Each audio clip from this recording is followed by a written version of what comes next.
Si nous avons dans la paix, la liberté, notre devoir sera de l'espérance promise à l'humanité, en plongeant plus dans la voie du la patrie de la reine fraternité. La patrie de la reine fraternité. La patrie de la reine fraternité.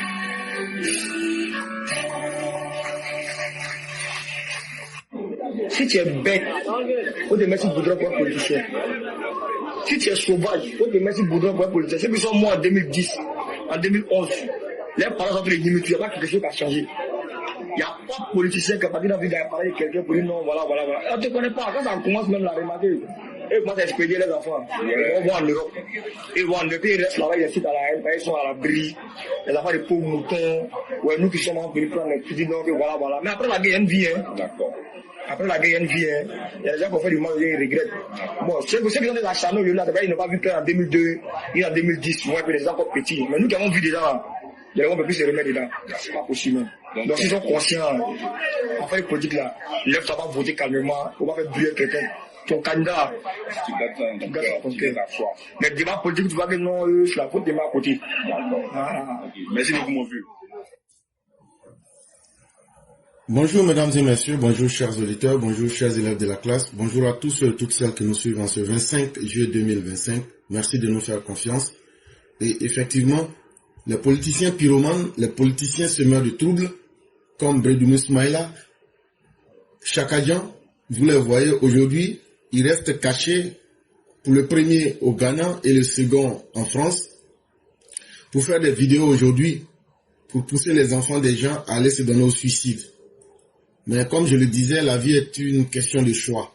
Ceux qui décident que leur vie n'a plus d'importance, c'est à eux-mêmes de choisir la voie qu'ils souhaitent. Mesdames et messieurs, aujourd'hui, nous aurons 3 sujets. Le troisième sujet que nous aurons est un texte de notre père Alexis Diette, et il va nous parler du véritable problème des Ivoiriens. Qu'est-ce qui fait que notre démocratie est toujours en train de naviguer entre le funeste, le mortifère, tout ce qui inspire le dégoût et qui conduit à la mort, et en même temps, cette envie de la société ivoirienne de grandir à travers la démocratie. Le deuxième texte vient de notre père Koulibaly Kalilou. Il va nous montrer comment le RHDP utilise la jeunesse pour construire la paix. Comment le RHDP utilise la jeunesse pour faire la promotion de la paix. Et le premier sujet, c'est un texte de notre frère Mohamed, patriote intransigeant au service de la vérité, affranchi des dogmes. Lui va nous parler de notre opposition, qui contrairement au RHDP, notre opposition, elle ne fait que prôner la violence. Et le 2 août 2025, elle nous promet qu'au plateau, elle ira se carapater avec une certaine jeunesse pour montrer qu'elle reste fidèle, cette opposition, à la violence, à l'antidéveloppement, à l'anarchie et à toute forme d'attitude qui peuvent diminuer et dévaluer l'être humain. Mais avant d'aborder les 3 sujets, le premier sujet, quand le diable confesse par erreur. Et oui, le diable lui-même, souvent il confesse et il dit la vérité sans s'en rendre compte. Et ce que je suis en train de dire, écoutez avec moi. Nous sommes au regret de voir l'incident qui est arrivé à la frontière algérienne avec le drone qui les a abattus. Il faut le dire clairement, c'est pas amical. C'est pas amical parce que aucun appareil, on n'abat pas un appareil volant comme ça. Lorsque tout le monde connaît le protocole, donc il n'y a pas à se voiler la face. Si un appareil traverse votre frontière, même s'il rentre sur votre pays, on l'identifie. Les radars permettent de l'identifier et on sait il appartient à quel pays. Et il y a les relations diplomatiques pour ça. On contacte l'ambassade et il y a des attachés de défense, il y a beaucoup de mécanismes. On les contacte et ils peuvent confirmer si c'est leur appareil ou pas, s'il est sur le territoire. Voilà, peut-être qu'il a besoin d'aide ou bien il a perdu l'orientation et tout ça. Parce qu'un appareil peut être en l'air, il peut avoir des problèmes avec la météo, il est obligé de se cacher derrière les nuages, ça arrive très souvent dans nos pays. Donc un appareil rentre, on les demande, ils disent non, il y a beaucoup de couverture nuageuse, mais il y a en tout cas un phénomène météorologique qui l'amène à venir passer. Il peut avoir un problème technique, il peut demander de l'aide pour qu'on les guide à ce qu'il atterrisse. Donc il y a tellement de facteurs qui peuvent faire qu'un appareil se retrouve dans un espace aérien. On n'abat pas un appareil systématiquement. Le cas est arrivé avec nous. On a souvent vu un appareil américain qui est rentré sur notre territoire, qui faisait donc des reconnaissances et tout. On n'a pas abattu l'appareil. On a pris le soin de contacter l'ambassade américaine, qui ont pris quelques minutes, ils nous ont confirmé que c'est leur appareil et ils ont dégagé l'espace.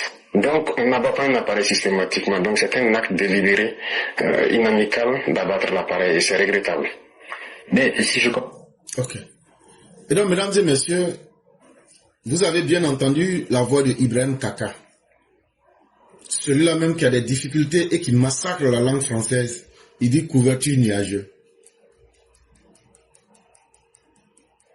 C'est tellement triste et c'est tellement honteux à la fois. C'est-à-dire qu'un analphabète qui ne comprend même pas le français, qui ne sait pas faire la différence entre le féminin et le masculin, c'est lui qui dirige le Burkina. Couverture nuageuse.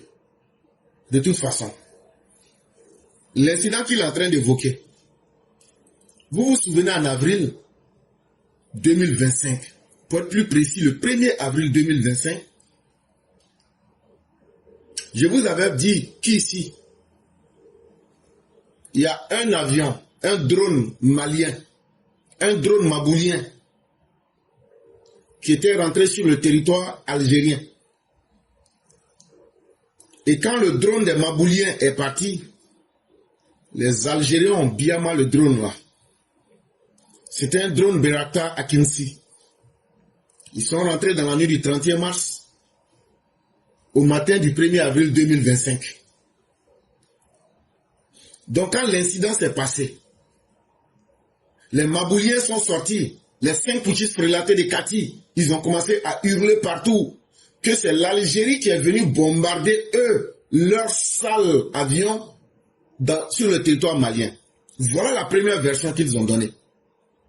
Mais aujourd'hui, avec ce que vous avez entendu, Ibrahim Kaka, le meilleur client du médicament Lexomil, le médicament des fous, il vient reconnaître que, en réalité, ce que je vous avais dit, que c'est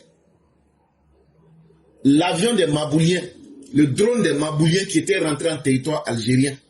C'est ce que je vous avais dit. Il vient de confirmer, Ibrahim Kaka vient de confirmer dans la vidéo que vous avez entendue. Il dit oui, l'avion là, le drone là est rentré sur le territoire algérien, mais les Algériens ne devraient pas abattre l'avion là, ils devraient d'abord appeler les ambassades. Vous avez ambassade qui vous respecte, qui vous connaît. C'est vous qui pensez que vous êtes important. Personne n'a confiance en vous. C'est pourquoi on ne peut rien vous confier. Personne n'a envie de traiter avec vous. L'accord d'Algérie, là, ça s'est signé où? L'accord d'Algérie, là, c'était où? S'il y avait l'accord d'Algérie, là, aujourd'hui, ce que vous considérez comme les Touaregs que vous avez combattu inutilement, là, l'Algérie aurait pu vous aider à appuyer ces personnes-là pour prendre les djihadistes en étau, entre deux feux. L'armée, si vous aviez vraiment envie de combattre les djihadistes, l'armée du Mali allait prendre les djihadistes en haut pour aller vers l'Algérie et les Touaregs allaient les prendre en haut pour descendre avec eux. Vous allez les prendre en deux faits. Mais quand vous avez vu que les accords d'Algérie sont les meilleurs moyens pour mettre fin au désordre, vous avez saboté les accords d'Algérie. Voilà maintenant les conséquences. Quand on pose des actes là, il faut savoir qu'il y a des conséquences. Et après, vous avez vilipendé l'Algérie. Ce que Ibrahim Kaka est en train de dire là, je répète ce que j'ai dit dans le mois d'avril. Ça fait 2 ou même 3 fois. Ils prennent des avions pour aller faire de la reconnaissance en territoire étranger. Depuis quand vous avez vu un pays prendre ses avions pour aller chercher des informations sur un territoire qui n'est pas le sien. Un territoire qui n'est pas pour toi. Toi, tu t'en vas chez les gens et puis tu t'en vas chercher l'enseignement. Et effectivement, les Algériens, quand ils ont fini de bombarder l'avion, ils ont reconnu les faits et ils ont ajouté dessus que ce n'est pas la première fois. C'est maintenant la 3e fois. Les 2 premières fois, on vous a averti. On vous a dit, on n'aime pas voir notre espace aérien violé. Mais comme les gens du Maboulistan, eux là, ils ne savent pas se respecter. Eux, ils pensent qu'ils n'ont pas de limite. Algérie a bien bombardé leur avion. Quand l'Algérie a fini de bien bombarder leur avion, ils sont sortis pour mentir que les Algériens sont rentrés en territoire malien pour bombarder leur avion.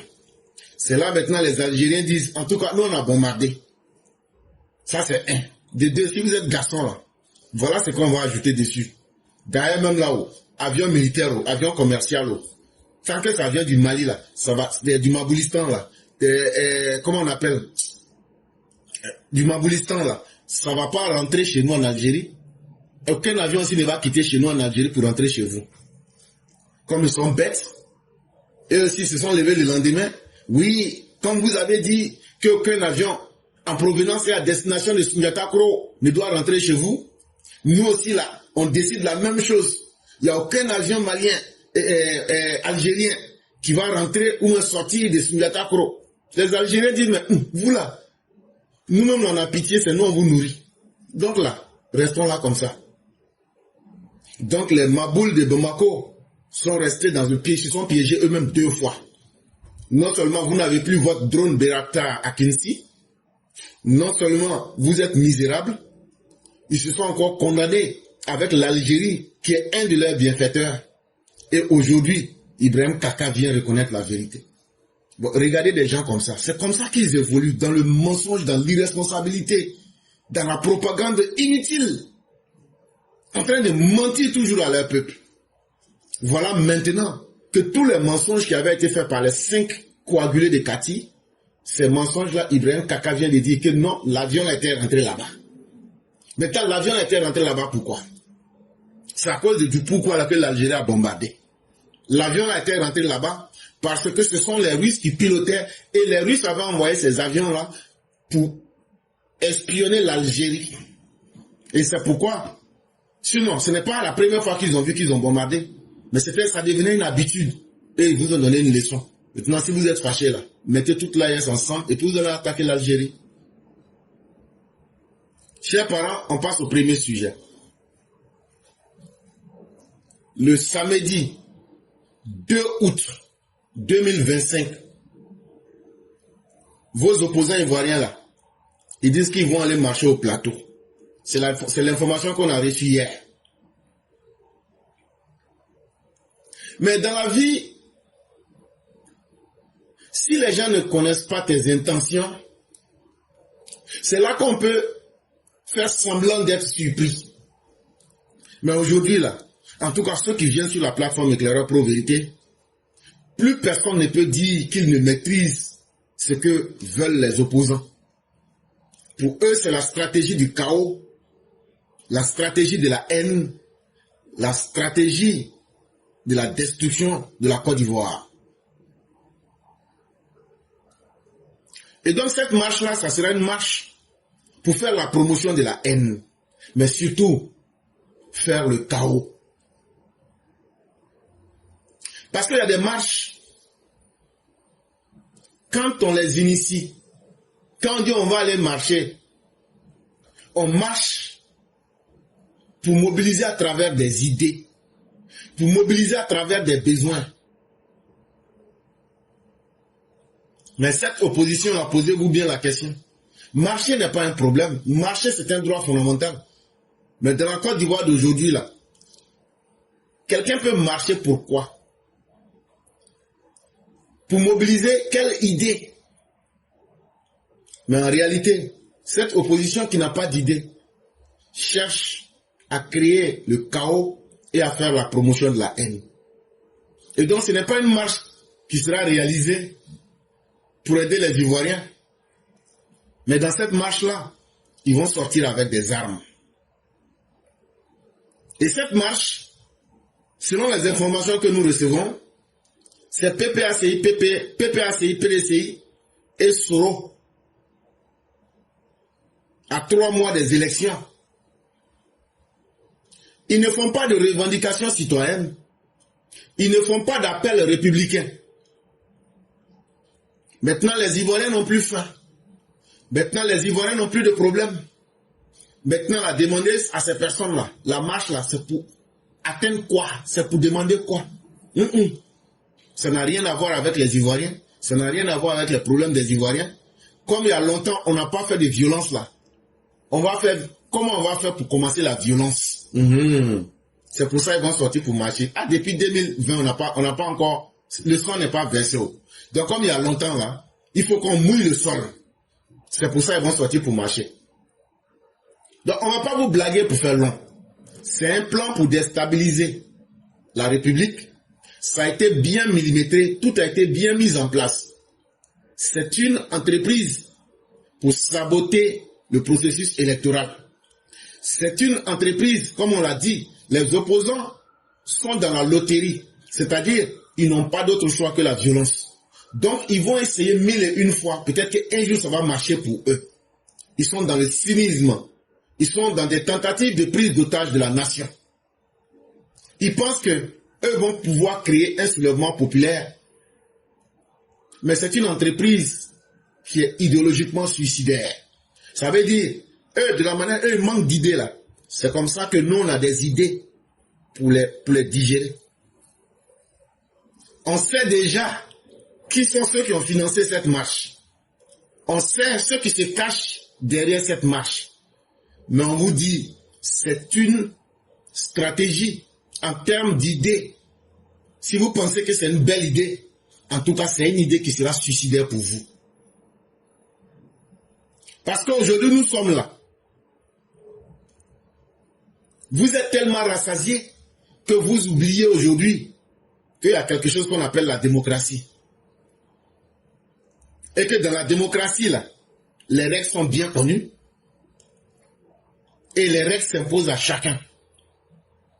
Mais vous avez choisi de saboter la démocratie. De prendre un chemin pour montrer aux Ivoiriens ce qu'ils n'ont jamais vu. Il n'y a pas de problème, on a compris. Mais élection ça là, quels que soient les moyens avec lesquels vous allez venir là, élection ça là, on va faire.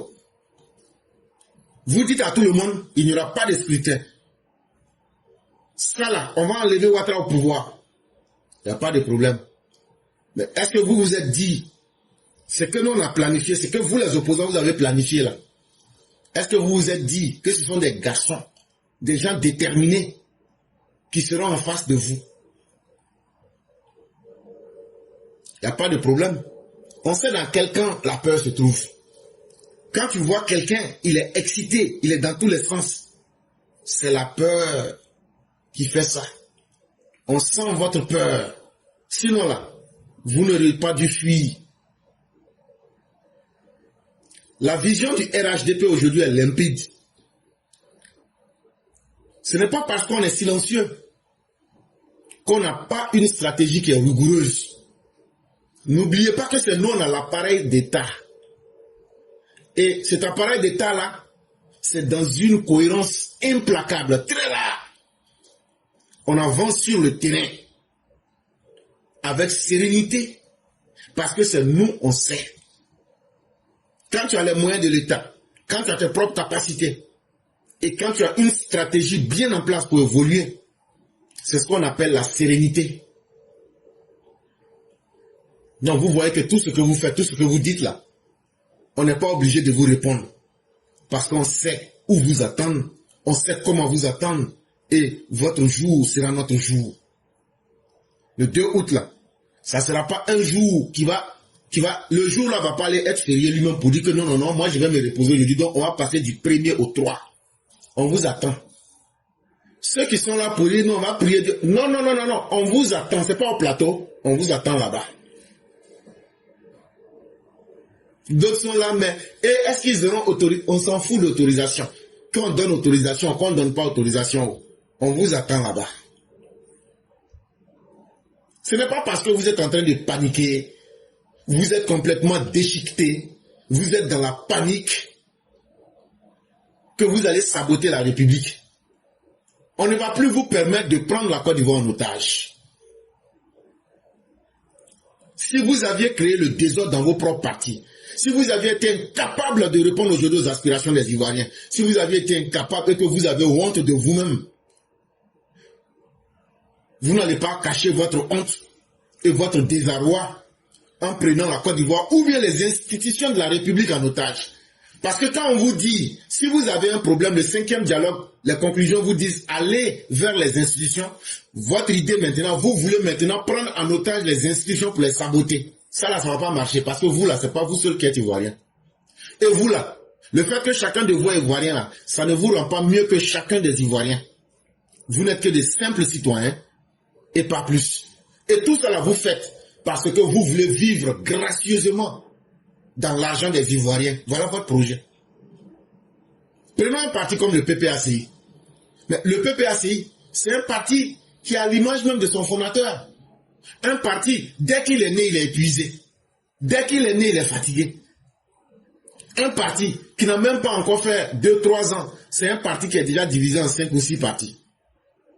Un parti qui est enchaîné dans la nostalgie d'un sale passé. Un passé qui n'est pas du tout glorieux. Un passé de violence. Un passé surtout de médiocrité. Tellement ils ont honte, eux-mêmes ils ont changé leur nom FPI là pour se faire appeler maintenant PPACI. Bon, des gens comme ça là. On dit bon, quand vous étiez au pouvoir, qu'est-ce que... Non, on n'a qu'à laisser ça.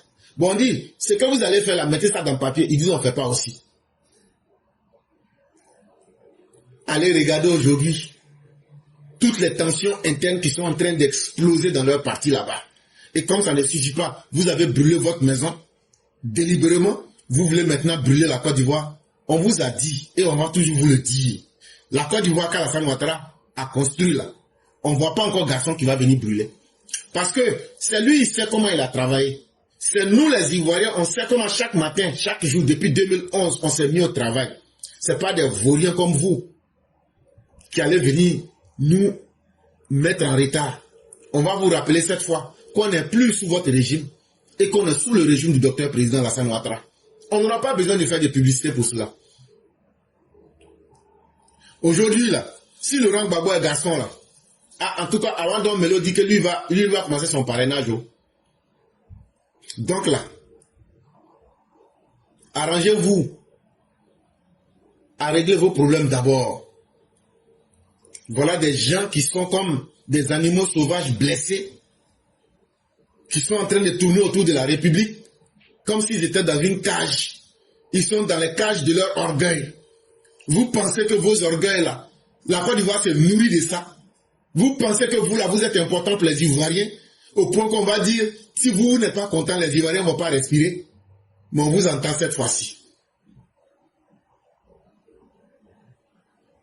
En tout cas, Don Melo, il parle beaucoup. Il dit à tout le monde et à qui veut l'entendre que Gbagbo là, il n'écoute plus. Mais que Gbagbo, il n'a qu'à enlever dans sa tête que eux, ils vont lui dérouler le tapis rouge.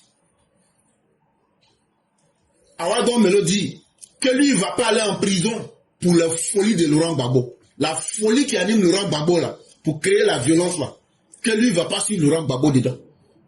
C'est vrai ou c'est pas vrai ou nous, ça ne nous intéresse pas. En tout cas, il dit que lui, il a peur d'aller en prison. Que si Gbagbo aime aller en prison là, Gbagbo n'a qu'à continuer dans sa violence là. Mais lui, il ne va pas dérouler le tapis rouge pour aller accompagner Laurent Gbagbo en prison. On ne vote pas, on ne va pas aller au vote. Il dit en tout cas, eux là, eux ils ont choisi, eux leur groupe là, eux vont aller aux élections. Et que pour eux là, c'est ça une vraie stratégie. Comme le PPAC est devenu une base militaire qui est perdue en zone étrangère, le PPAC se comporte comme une tribu assiégée.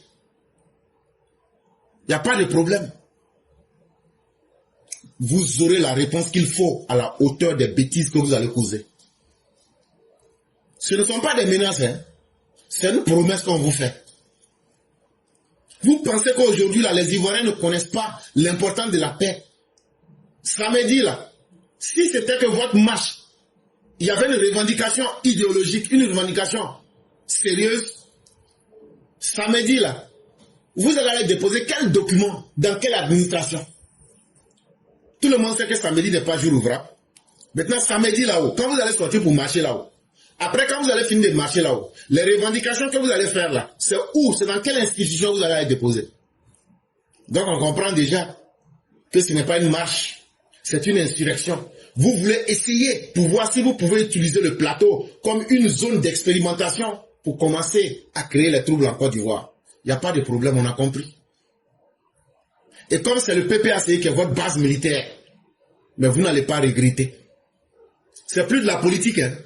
C'est maintenant du djihadisme interne que vous faites. On vous attend.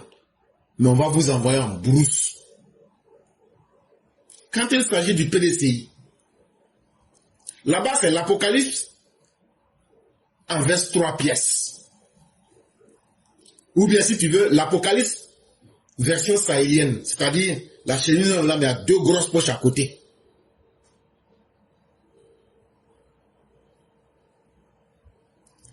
Tidjam Thiam, lui, il s'est pris une valise judiciaire.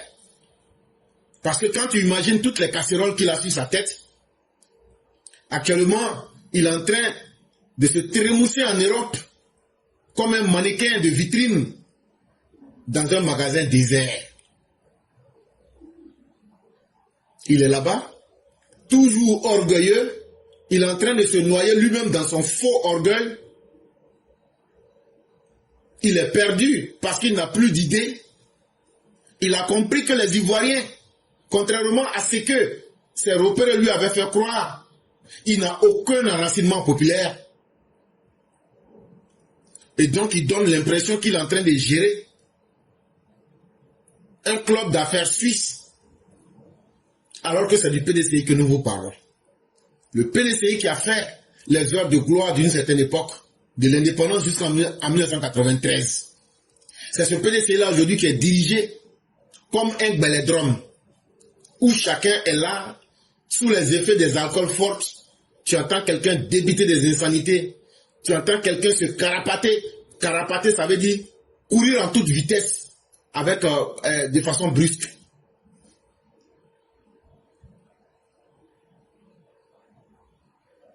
Certains même aujourd'hui du PDCI sont opposés à la trajectoire politique même de celui qu'ils avaient surnommé le banquier de l'homme, le Bernard Madoff, le meilleur banquier de la préhistoire. Toujours en 2 avions, en train de fuir sa base militante. Il est plus préoccupé à cirer sa peau noire des Sénégalais que de trouver une stratégie pour sauver le PDCI. Est-ce qu'il y a quelqu'un qui est le meilleur ennemi du PDCI plus que Tidjam Thiam? Un parti, tu dis que c'était le parti de ton grand-père, mais c'est toi qui es venu enterrer ce parti-là. Il y a des militants du PDCI qui disent que Tidjam Thiam pense que l'élection là, que c'est fusion-acquisition. Ça veut dire 2 sociétés se rencontrent, on se mélange, et puis maintenant on crée une nouvelle société, on a mis nos actions ensemble. Élection là, c'est pas tontino. En français, c'est une fusion-acquisition là, c'est tontine. Tu envoies pour toi, j'envoie pour moi, on met ensemble, et puis après on évolue. Toujours dans la même politique villageoise. Non, si on se met ensemble là, on pourra enlever l'autre. Ça là, ça a marché pendant un temps. Parce que ceux qui étaient là ne valaient rien. Mais cette politique a connu aujourd'hui ses limites. Parce que celui qui est là aujourd'hui à la Centre-Draman Ouattara, là, il vaut mieux que vous tous réunis. Donc là, cette politique de dire, on se met ensemble, on va l'enlever là, ça ne marche plus. Tidjam Thiam, on ne rachète pas un peuple comme on rachète une banque. C'est facile de faire tomber une banque comme le Crédit Suisse. Mais tu as compris que ce n'est pas facile de faire tomber le peuple ivoirien. Et comme en 2020, Sorogium vous blague, il vous dit qu'il a placé des soldats imaginaires et que lui, vous pouvez lui faire confiance. Lui, Sorogium, c'est lui l'homme du chaos, le franc-tireur des ténèbres. Mais Sorogio, même là où est sa base, il dit tout ça là. Lui-même, son parti là, il y a combien de personnes dedans aujourd'hui? En 2020, il nous disait qu'il avait 2 millions de partisans. D'ici la fin des élections, on s'est retrouvé avec moins de 20 personnes. Il a fini sa campagne dans les sous-sols d'un restaurant parisien avant d'être chassé.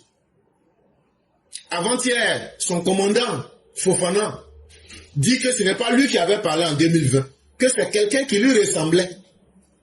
Son commandant Fofana dit qu'en 2020, ce n'est pas lui qui avait lancé les appels à Paris pour demander aux militaires de se soulever. Que lui reconnaît que c'est quelqu'un qui lui ressemble, que sinon ce n'est pas lui. On dit il n'y a pas de problème, on a compris. Oh. La folie là, ça ne commence pas un seul jour, ça commence petit à petit.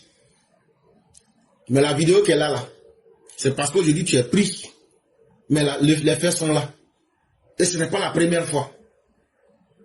Mais un homme qui est fort là, Sorogio, tu dis que c'est toi le promoteur du chaos. Mais nous on veut goûter ta capacité de nuisance. Nous-mêmes là, on veut goûter ta capacité de nuisance. On sait très bien ce que tu fais dans les relais de la diaspora radicalisée. On sait comment vous aviez infiltré les milieux étudiants. On sait comment les bandits de la FESI, après la dissolution de la FESI, tous ceux qui ont fui pour aller au Burkina, on sait qu'ils sont avec toi là-bas. Mais ça ne peut pas être quelque chose d'autre mieux qu'une caisse de résonance numérique. Ça veut dire, c'est sur Internet. Sinon là, ça ne peut pas aller plus que ça. Parce que celui qui est en face de vous là, il s'appelle Alassane Dramane Ouattara. Il n'est pas un plaisantin. Ce qui a pu marcher avec Babo là, ce n'est pas évident que ça marche avec Ouattara. Sorogio, je dis, oh, tu n'es rien. Tu n'as aucune armée. Tu n'as aucun programme. Tu n'as aucun électorat. Tout ce qu'on dit là, c'est bouche-parole, c'est voyant. Mais tu as aussi des choses qu'il faut qu'on dise aux Ivoiriens. Tu as la haine des Ivoiriens dans ton cœur. Ça, tous les Ivoiriens le savent. Mais sache aussi que les Ivoiriens aussi t'attendent avec leur haine contre toi. Quel que soit leur parti. Faut pas oublier ça. On sait aussi que tu as le goût du sang. Tu aimes le sang. Surtout quand tu verses le sang. Ça te fait jouir. On a compris. Et on sait que tu as aussi l'habitude des insurrections. Il n'y a pas de problème. Le front commun que vous avez créé là. Et puis vous dites, soi-disant marche pacifique le 2 août 2025 là. On sait que c'est une provocation. Vous faites exprès pour provoquer. Pour qu'on dise non, en mars 2030, Babo avait fait 3000 morts, Ouattara a fait la même chose. Mais ça ne marchera pas. Parce que tant que vous n'allez pas proposer quelque chose aux Ivoiriens, une alternative aux Ivoiriens, la bêtise ne va pas prospérer. Et ça, faites-nous confiance pour cela. C'est quoi votre plan? Maintenant, on va tout expliquer par avance. Là, quand c'est comme ça, là, tout le monde saura ce que vous faites. Vous voulez tester notre dispositif sécuritaire. À travers cette soi-disant marche, vous voulez créer un incident. Ensuite, vous allez dire, regardez la répression. Après les prisonniers politiques, c'est la répression. Mais nous sommes en Côte d'Ivoire, nous sommes sur la terre. Allez regarder pourquoi Steve Biko se retrouve en prison. Steve Biko, c'est vrai qu'il avait insulté et mis des propos très graves qui ont fait que le gouvernement de la Mauritanie l'a extradé en Côte d'Ivoire. Mais ces injures contre Simone Eve Babo sont aussi l'une des causes. Allez demander à Arlette Zaté quand elle était en prison là, elle était prisonnière politique ou bien elle était prisonnière de ses actes. C'est Simone Babo qui a posé plainte contre elle. Aujourd'hui, quand dans votre stratégie, vous n'aviez pas réussi à créer les prisonniers politiques que vous voulez, ceux qui étaient à la manœuvre, ceux que vous aviez payés comme les Brédoumis Soumaïla, quand ces personnes ont été prises sur le champ, eux, ils ont fui directement, ils ont quitté le pays. Brédoumi s'est retrouvé au Ghana. Et votre concombre vert de shérif, lui, s'est retrouvé au Canada. Maintenant, vous passez à l'étape suivante. Il faut créer les situations qui se ressemblent même dans la conscience des Ivoiriens. Vous savez que Gbagbo avait fait 300 morts un jour au plateau, non? Donc, on n'a qu'à essayer de faire la même chose, même s'il n'y a pas de mots, après on va crier. Vous allez essayer tous les scénarios. C'est pourquoi je dis que vous êtes dans la loterie, vous jouez loterie.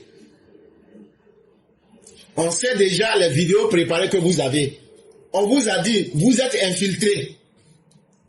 Les vidéos que vous avez déjà préparées là, pour faire la propagande là, à partir des cellules d'Ibrahim Kaka. Les vidéos que vous aviez préparées avec les Russes là, on connaît ça déjà. On a déjà les photos, on a les hashtags qui ont été préparés à l'avance. Donc ne vous fatiguez pas. Si vous voulez, nous on peut mettre les vidéos là dès aujourd'hui. Ce qui va se passer le 2 là, les vidéos que vous avez déjà préparées là, on a déjà ça. Et vous pensez que quand vous allez faire ça, les gens vont croire. Si vous voulez là, nous on met les vidéos là, puis on dit bon, ça ne s'est pas encore passé, mais ça s'est déjà passé, mais ça va se passer le 2. Vous ne pouvez pas tromper la solidarité internationale. Vous ne pouvez pas exercer de pression illégitime sur un gouvernement. Si le gouvernement du Dr Ouattara devrait être un gouvernement criminel, on a eu plus de 15 ans pour pouvoir démontrer de ce qu'on est. Mais c'est ce que j'ai dit. On va plus s'asseoir pour vous regarder. On va dire ce que vous faites dans l'ombre là. On va tout dire par anticipation. Les vidéos que vous avez préparées, votre stratégie elle-même, les photos, on a déjà tout en place. Ça veut dire, si vous voulez aujourd'hui là, on peut même présenter ça à tout le monde. Votre guerre psychologique, votre guerre numérique et votre guerre hybride que vous voulez mener là, on est déjà prêt à ça. On a déjà préparé le terrain. Incapable d'envoyer une alternative aux Ivoiriens, incapable de convaincre à travers un projet. Vous voulez prendre les Ivoiriens en otage à travers la guerre, la violence psychologique, la violence verbale sur les réseaux sociaux. Mais on va vous éduquer avec la réalité. La méthode que vous allez appliquer là, on connaît déjà son nom. Vous appelez ça le printemps coloré.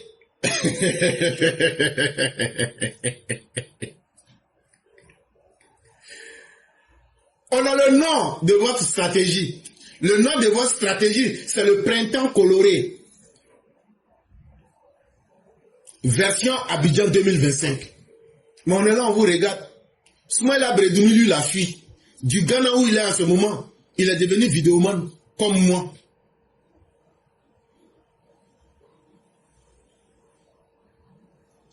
Mais qu'est-ce que Bredoumi Soumaïla savait? Toi, tu n'as rien fait. Et puis tu fuis le pays. Pourquoi? Bredoumi Soumaïla sait quelque chose. Parce qu'il a participé dans quelque chose.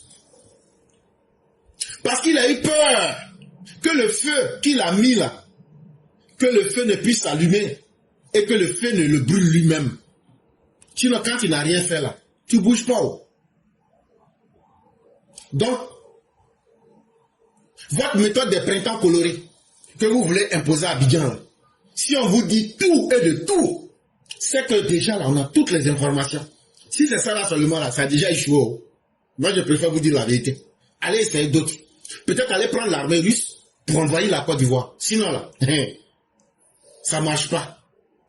Qu'est-ce que Bredoumi Soumaïla avait à fuir la Côte d'Ivoire? Pourtant, il n'a rien fait de grave. Est-ce que vous avez entendu une déclaration l'incriminant de quoi que ce soit? Mais s'il a fui, il sait pourquoi il a fui. Parce qu'on a cassé la dynamique de l'insurrection, la partie du PDCI là. C'est vous-même les gens du PDCI qui nous avez donné le son. Il voulait fuir comme de la manière. En 2020, quand Guy Kaoué a mis le feu là, et puis il voulait fuir et puis on l'a bras là. C'est exactement le même scénario. Mais maintenant, au lieu de le faire pendant et après la crise, ils veulent le faire avant pour empêcher les élections. Parce que c'est en empêchant les élections que eux tous, ils ont leurs intérêts dedans aujourd'hui. Donc tout ce que vous faites là, c'est du recommencement perpétuel pour vous. De la manière que vous pensez que vous avez gagné en expérience pour faire le mal là. C'est comme ça aussi que nous, on a gagné en expérience pour anticiper sur vous. Parce que je crois qu'il a pu parler avec Maurice Kakou Gikaye qui lui a dit, ah ben les prisons, c'est très humide à l'intérieur. Quand tu vas en prison, vraiment, tu ressors très humilié. Et les poignées de main devenues des gifles politiques. Quand tu veux servir de fusil à un complot là, il faut être vraiment garçon, hein? Il faut être vraiment prêt. Brûler le pays là. Il faut savoir que le peuple qui a construit là, eux vont pas s'asseoir pour vous regarder, hein? Il faut aller demander à Gikaye. Ils l'ont utilisé. Mais après là, qu'est-ce que vous lui avez réservé? Le même sort que Bredoumi, Gikaye a connu là. Bredoumi. Il faut t'attendre à la même chose. Après là, tu vas aller t'asseoir au secteur Katabobo de l'assaut là-bas. Burkina est petit dans ton affaire là. On dit que toute chose retourne à ses originaux. Tu vas retourner pour aller au secteur Katabobo de l'assaut. Ce n'est qu'une question de temps. Gikaye croyait que lui défendait une cause. Mais il a malheureusement servi de paravent. Quant au jeune concombre vert, fluo, Chérif Ousmane, mais lui il ne fait que payer le prix de sa naïveté. Quand tu veux être plus royaliste que le roi, que tu veux jouer les idiots, c'est toi qui vas payer le prix. Mais ce qu'on retient, c'est que vous êtes des lâches. Parce que si vous étiez courageux, ce n'est plus le temps de faire des vidéos, c'est le temps d'être au front pour dire regardez. Quand les rebelles sont rentrés en Côte d'Ivoire, ils n'ont pas demandé, eux ils étaient au front et puis ils disent est-ce que vous allez nous accompagner? Mais on constate que vous êtes des lâches. On constate que vous n'êtes pas suffisamment courageux. Parce que vous posez des actes, mais vous êtes les premiers à fuir. Parce que vous vous sentez coupable. Parce que vous vous êtes mis à l'abri du chaos que vous-même vous aviez sémé, orchestré dans le pays. Donc, les gens qu'on avait attrapés là, la marche du 2 là, c'est ce qu'on a gâté dès le début. Dès le début là, on a anticipé. Et c'est ce qu'on vous a dit, on est dans l'anticipation. On connaissait votre intention depuis le début. On savait que cette marche là, chacun avait un rôle.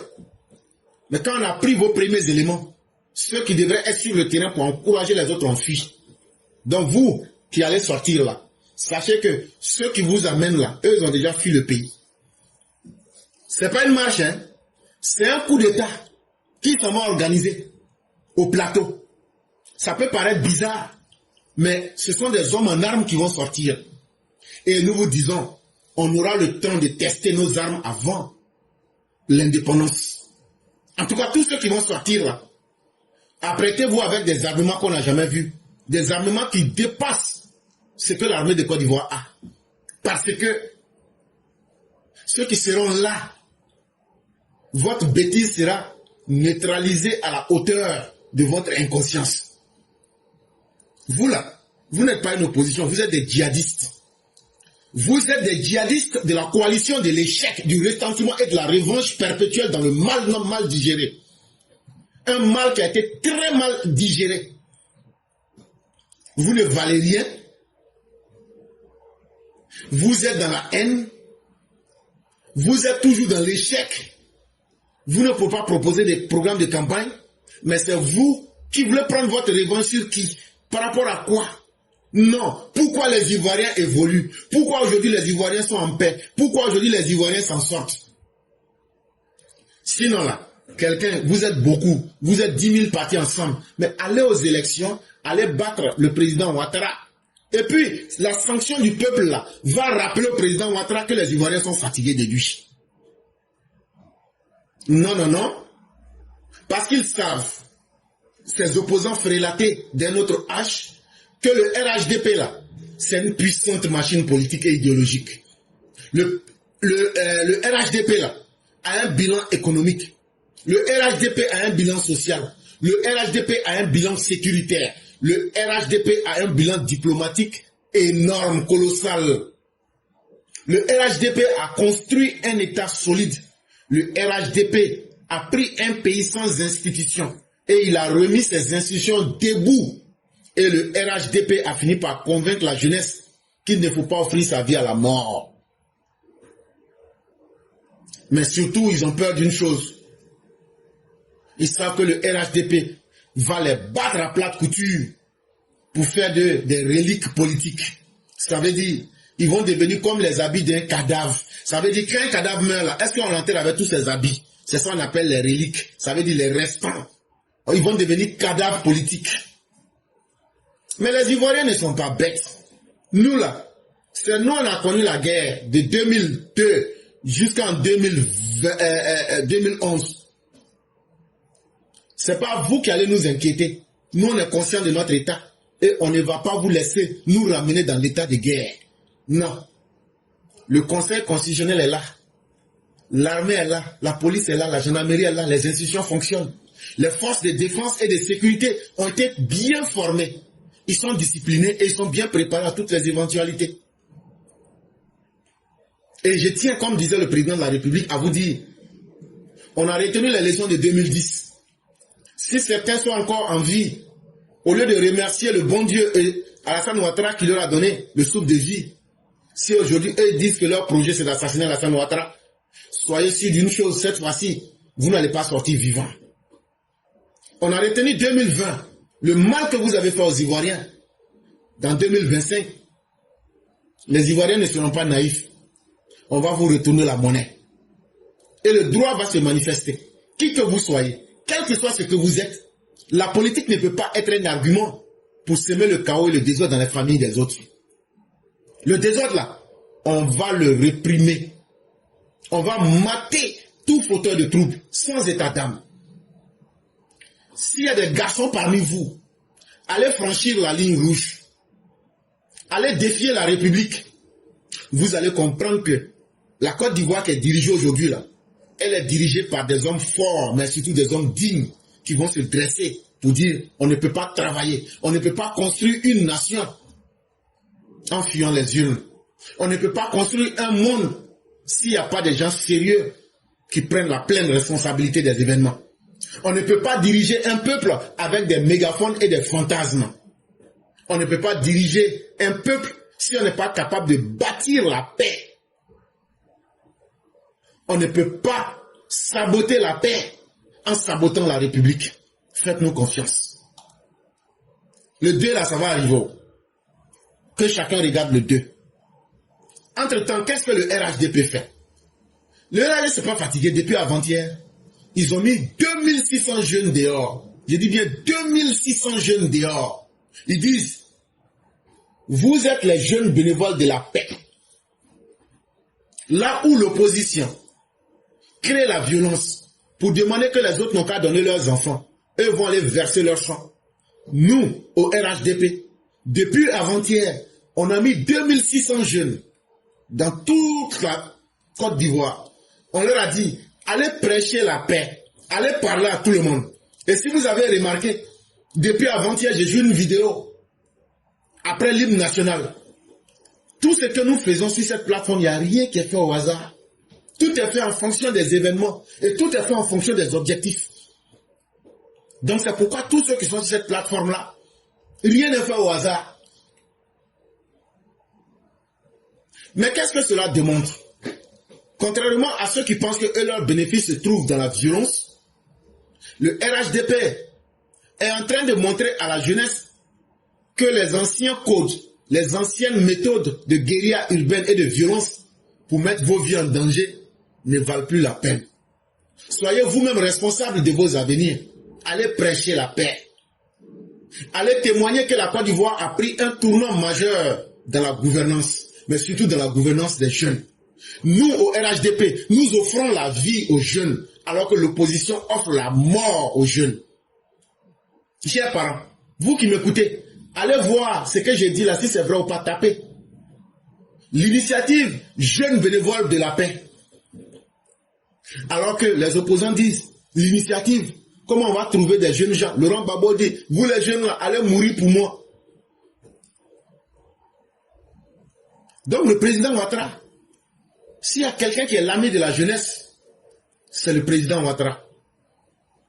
Parce qu'il ne considère pas le président Ouattara Il ne considère pas la jeunesse comme un réservoir de colère, un réservoir qu'il faut mobiliser pour atteindre ses objectifs personnels, pour essayer de créer le chaos dans notre société. Mais il utilise la jeunesse pour être acteurs de la prévention, comme des moteurs de la construction du dialogue, et pour les aider à être dans la démocratie et à sauver leur propre vie. Est-ce que c'est pas beau de voir des jeunes gens qui disent « Nous croyons en la vie et nous voulons sauver les vies ». Est-ce que cette jeunesse n'est pas mieux qu'une jeunesse qui dit « On va aller gâter les deux ». Chers parents, quand on vous parle, à chacun de voir. Mais mieux, le gouvernement, à travers cette initiative, dit aux jeunes, ne soyez pas des spectateurs de votre avenir. Soyez pas passifs. Soyez dans votre vraie vie. Ne soyez pas des zélés, des suiveurs pour devenir des vagabonds. Soyez des sentinelles de la République. Soyez engagés. Parce que c'est vous qui avez plus intérêt à vivre.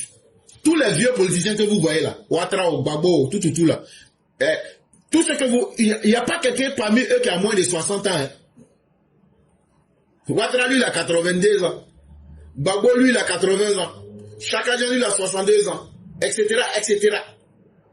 Ce sont des vieux qui ont plus de 80 ans qui veulent maintenant mettre la vie de la jeunesse en danger. Toi, tu as 20 ans. Toi, tu as 15 ans. Toi, tu as 25 ans. Eux, là, ce sont les vieux, là, qui veulent mettre ta vie en danger. Toi, tu n'as même pas encore vécu même les un quart de leur vie. Mais eux, ils t'amènent à te blaguer. Frère, si tu n'aimes pas ta vie, il faut suivre celui qui te dit d'aller faire la violence. Mais en tout cas, le président Ouattara, à travers cette initiative, vient de responsabiliser la jeunesse pour dire, vous n'êtes pas des spectateurs. C'est vous l'avenir de la Côte d'Ivoire. Soyez donc engagés pour créer les conditions de la paix. Pour que même si vous avez faim, même si tout ne va pas bien, au moins là, vous avez la paix. Et tant qu'il y a la paix, il y aura la vie. Et tant qu'il y a la vie, on connaîtra des bonheurs et des malheurs.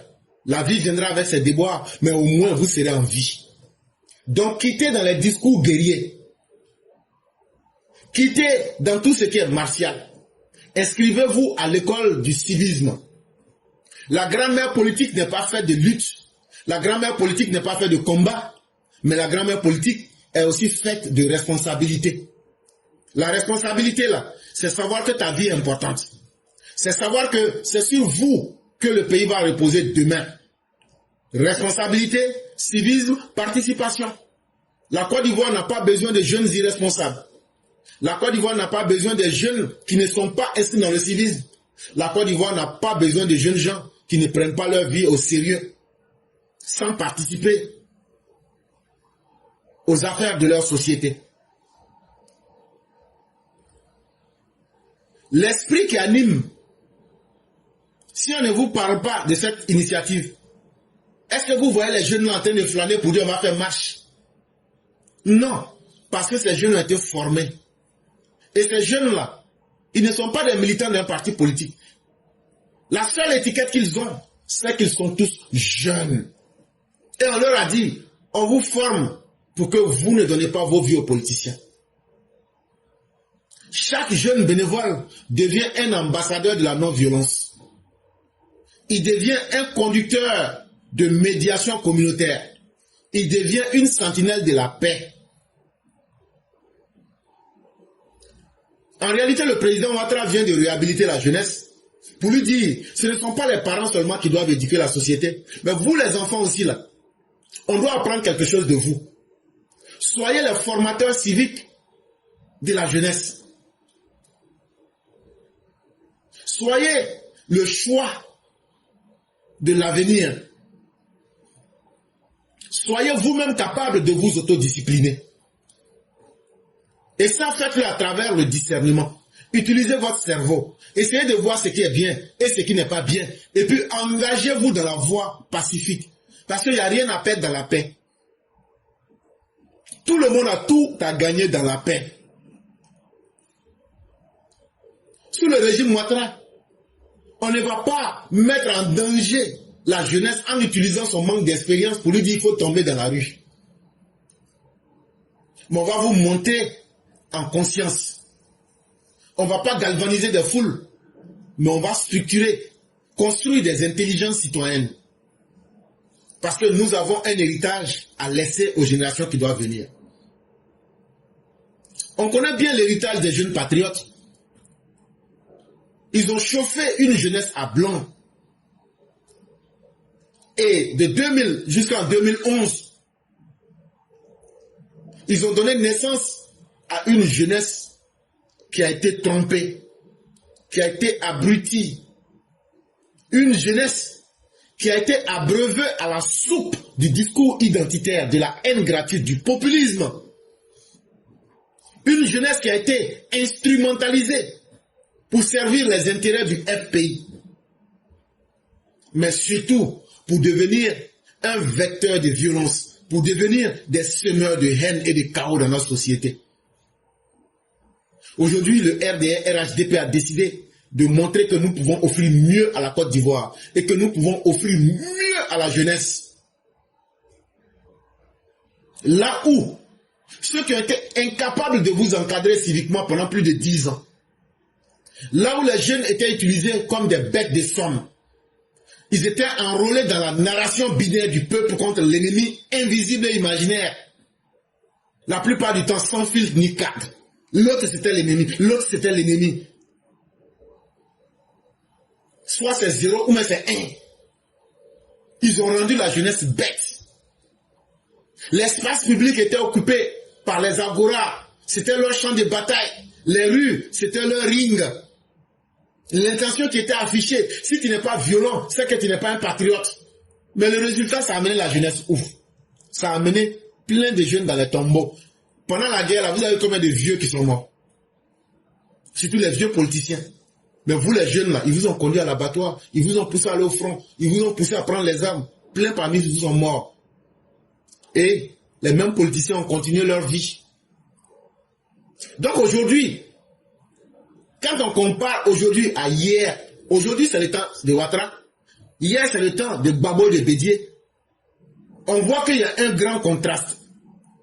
On voit qu'il y a une grande différence entre le régime actuel qui encourage la jeunesse à agir avec philosophie, à agir avec sagesse. Et hier, sous l'époque de Gbagbo, l'urgence, c'était d'être dans les rues. Ah non, si vous êtes assis là, levez-vous. Si vous êtes en train de dormir, réveillez-vous. L'urgence, urgent, très très urgent, versez-vous dans les rues. Donc quand vous-même vous regardez ces deux manières-là, qu'est-ce qui est mieux aujourd'hui? Alassane Ouattara intègre la jeunesse dans la durée institutionnelle. Un jeune même, on te voit qui est en train de faire la promotion de la paix. On dit, ouais, toi, tu es trop zo. Ouais, tu es frère, mon petit. Ouais, ça c'est bon. Ouais, c'est de ça on parle. C'est zo Kanawa. C'est pas mieux que d'aller sortir dans le dos. Donc là, Alassane Ouattara dit à la jeunesse, forgez vous-même votre propre raison. N'acceptez plus que quelqu'un flatte vos instincts. Pendant que Laurent Gbagbo et bien d'autres parlaient de patriotes et de souveraineté, ils vous utilisaient pour défendre leur régime de croque-mort, leur régime calamiteux. Nous on vous dit, soyez des acteurs de la paix, chers jeunes, pour construire d'abord vos vies. Parce que la vie, là, elle n'est intéressante que quand tu es vivant. De toute façon, là, tous les Ivoiriens ne vont pas mourir. Ceux qui veulent mourir, là, ils n'ont qu'à aller se donner à la mort. Mais ce n'est pas parce qu'eux, ils ont décidé d'aller se donner à la mort que la Côte d'Ivoire va arrêter de fonctionner. Donc, ceux qui veulent mourir, là, faites vite. Toutes les petites go que vous voyez dans le quartier, là, toi, tu veux pas aussi. Pont, là, toi, tu veux pas aussi. Tu as une fois dans la tête d'un avion. Tu as une fois mangé caviar. Tu as une fois allé dans un restaurant 5 étoiles. Tu as voyagé dans le monde. Donc toi, quand Dieu t'a créé là, toi, tu n'as pas... Tu as signé un pacte pour que toi, tu ne dois pas bénéficier de bonheur, quoi. Même nous-mêmes qui sommes enfants de pauvres, là, quand on a compris qu'il faut prendre nos vies au sérieux, là, aujourd'hui, là, on peut faire ce qu'on veut. On peut faire aujourd'hui ce qu'on veut. Ce qui nous fatigue, là, ce sont nos patrons. Même quand on se cache, on veut prendre vacances, ils disent, tu ne vas pas. C'est ça qui nous fatigue. Sinon là, on peut faire tout ce qu'on veut aujourd'hui. Donc même si tu n'aimes pas ta vie là, faut aimer la vie pour qu'elle t'offre ce qu'elle a de meilleur. Toi jeune, tu n'as pas été créé pour que tu sois le sacrifice des politiciens. Mais ceux à qui on parle là, c'est ceux qui veulent comprendre. Hein. Ceux qui ne veulent pas comprendre là, c'est pas à vous on parle. Vous là, continuez dans ce que vous êtes. On est prêt aussi à vous faire vos sauces. Chers jeunes, ce n'est pas parce qu'on dit que vous êtes jeunes qu'on va vous infantiliser. Vous êtes en croissance. Vous êtes en train de grandir. Et le peuple et le président Ouattara vous respectent. Et vous dit, prenez vous-même votre destin en main. Allez être ceux qui vont prêcher la paix. On vous donne la responsabilité de montrer la voie à ces vieux grigous de politiciens qui pensent que c'est eux qui vont réaliser leur bonheur sur le dos des enfants des autres. On n'a pas besoin d'utiliser la jeunesse comme un levier politique pour créer le chaos dans notre société. On n'a pas besoin de dire à la jeunesse, il y a une menace extérieure et on a besoin de vous. L'armée est là pour cela. La responsabilité de tout État sérieux, c'est de mettre sa jeunesse au travail, de construire un avenir commun. Et on a notre grand écrivain Frantz Fanon qui nous disait ceci. Chaque génération doit, dans une relative opacité, découvrir sa mission, la remplir ou la trahir. Ça veut dire quand tu nais dans ta famille là, c'est que les enfants, les pères n'ont pas pu vous donner là. C'est qu'ils ont échoué leur mission. Vous les enfants là, vous devez comprendre c'est quoi votre mission et puis réussir votre mission. La vie là c'est une suite. Et donc à travers cette approche de responsabiliser la jeunesse, le président Ouattara a compris que la jeunesse n'est pas un carburant électoral. On n'a pas besoin de votre sang pour faire gagner quelqu'un. On n'a pas besoin de votre sang pour mettre dans la voiture de Laurent Gbagbo pour que son poussé démarrer là-bas fonctionne. Pour que ces fétiches qui ont besoin de sang là, on ne va pas réveiller ça. On n'a pas besoin de votre sang comme carburant électoral. On n'a pas besoin de vous moutoniser pour prendre vos consciences pour aller avec ça au Bénin. On vous donne la responsabilité de construire vous-même vos propres consciences. Et c'est dans cette conscience-là que vous devrez d'abord créer les conditions de la paix en Côte d'Ivoire. On va terminer avec le troisième sujet. Pour la présidentielle ivoirienne d'octobre 2025, ils veulent nous inscrire forcément dans un scénario fatal. Mais nous leur offrons l'enjeu démocratique. Ce qui fatigue beaucoup dans nos pays africains, c'est le manque d'imagination de certains politiciens. Et quand ils n'ont plus d'idées, ils veulent confronter leur manque d'idées à la souffrance du peuple. Quand vous remarquez très bien que vous faites une analyse profonde, toutes les guerres et les violences en Afrique, c'est toujours des hommes qui disent « Nous, on vient pour aider le peuple ». La politique même, c'est quoi? La politique, c'est la gestion de la cité pour faire le bien commun, pour réaliser le bonheur de tout le monde. Mais quand ils viennent, ils savent qu'ils n'ont pas d'idée pour créer ces conditions-là. Ils disent quoi? On va donc surfer sur les malheurs. On va créer les conditions du malheur. C'est ce que j'appelle ici le scénario fatal. Et donc, on va abrutir le peuple. On va expliquer au peuple tout ce qui est faux pour ne pas qu'il sache la vérité. Avant, c'est gros français, les gens venaient parler. Ils comprennent français. Après, c'était la tromperie, la flagornerie. Mais aujourd'hui, c'est devenu la manipulation. Les élections qui vont se réaliser le 25 octobre 2025, là, tout le monde sait que le RHDP va gagner. Ça, là, si toi, tu n'as pas les yeux ouverts, là, ça saute comme une lettre à la poste. Le RHDP va gagner ces élections sans coup férir. Parce qu'en réalité, l'opposition qui n'a fait que installer une triste rhapsodie depuis 2010 est restée fidèle à ses échecs économiques, est restée fidèle à ses mentalités, à ses conceptions villageoises du pouvoir, est surtout restée bloquée devant sa médiocrité, sa nullité programmatique. Une opposition incapable de construire, une opposition qui est dans une absence d'alternative, une opposition qui n'est pas crédible, une opposition qui se sabote elle-même tous les jours. Voilà d'abord les premières causes qui feront que le RHDP va toujours gagner des élections. Une classe politique qui a aujourd'hui peur d'aller se confronter au suffrage universel. Comment toi tu peux organiser des élections? Et puis toi-même tu dis que les élections que toi-même tu as organisées là, qu'est-ce qui était truqué en 2010? Et puis toi, c'est toi qui viens dire encore que aujourd'hui ceux qui organisent ont truqué. Donc finalement là, c'est le bon Dieu lui-même qui doit venir organiser l'élection. Parce que vous avez commis assez de crimes et vous aviez souhaité qu'on transforme en impunité vos crimes. Et vous n'avez jamais voulu accepter la responsabilité. Vous voulez animer la scène politique, mais dans l'irresponsabilité, sans avoir fait l'aggiornamento et l'autocritique, sans vous être mis à jour, alors que nous sommes en 2025, vous voulez diriger les Ivoiriens comme s'ils étaient en 90 ou en 2000. C'est vous qui voyez toujours la théorie du complot. C'est vous qui êtes dans l'extrémisme insurrectionnel. C'est vous qui êtes enfermés dans la victimisation. Vous vous êtes enferrés dans vos propres limitations. Mais ce n'est pas le peuple ivoirien qu'il faut remettre en question. C'est votre propre incapacité. Et c'est votre incapacité à pouvoir vous frotter au principe démocratique d'élection libre. Depuis avril 2011, regardez aujourd'hui comment la Côte d'Ivoire est dirigée. On ne vous dira pas que nous sommes à Calipolis. Nous ne sommes pas dans le meilleur des mondes possibles, comme dirait Leibniz, ou bien encore à Alice au pays des merveilles. Mais tout au moins, nous sommes dans le meilleur des mondes possibles, comme disait Pangloss. Oui, nous sommes dans le meilleur des mondes possibles. Parce que avant ce que nous vivons aujourd'hui là, nous n'en avions pas eu de meilleur. Donc, nous sommes, comme disait Leibniz, dans le meilleur des mondes possibles. Vous qui êtes dans vos idées de mouvement de guerre, de libération, d'insurrection, de boycott là, comme vous êtes toujours resté sur les champs de guerre, on vous attend. C'est vous avez gagné l'élection en 2010.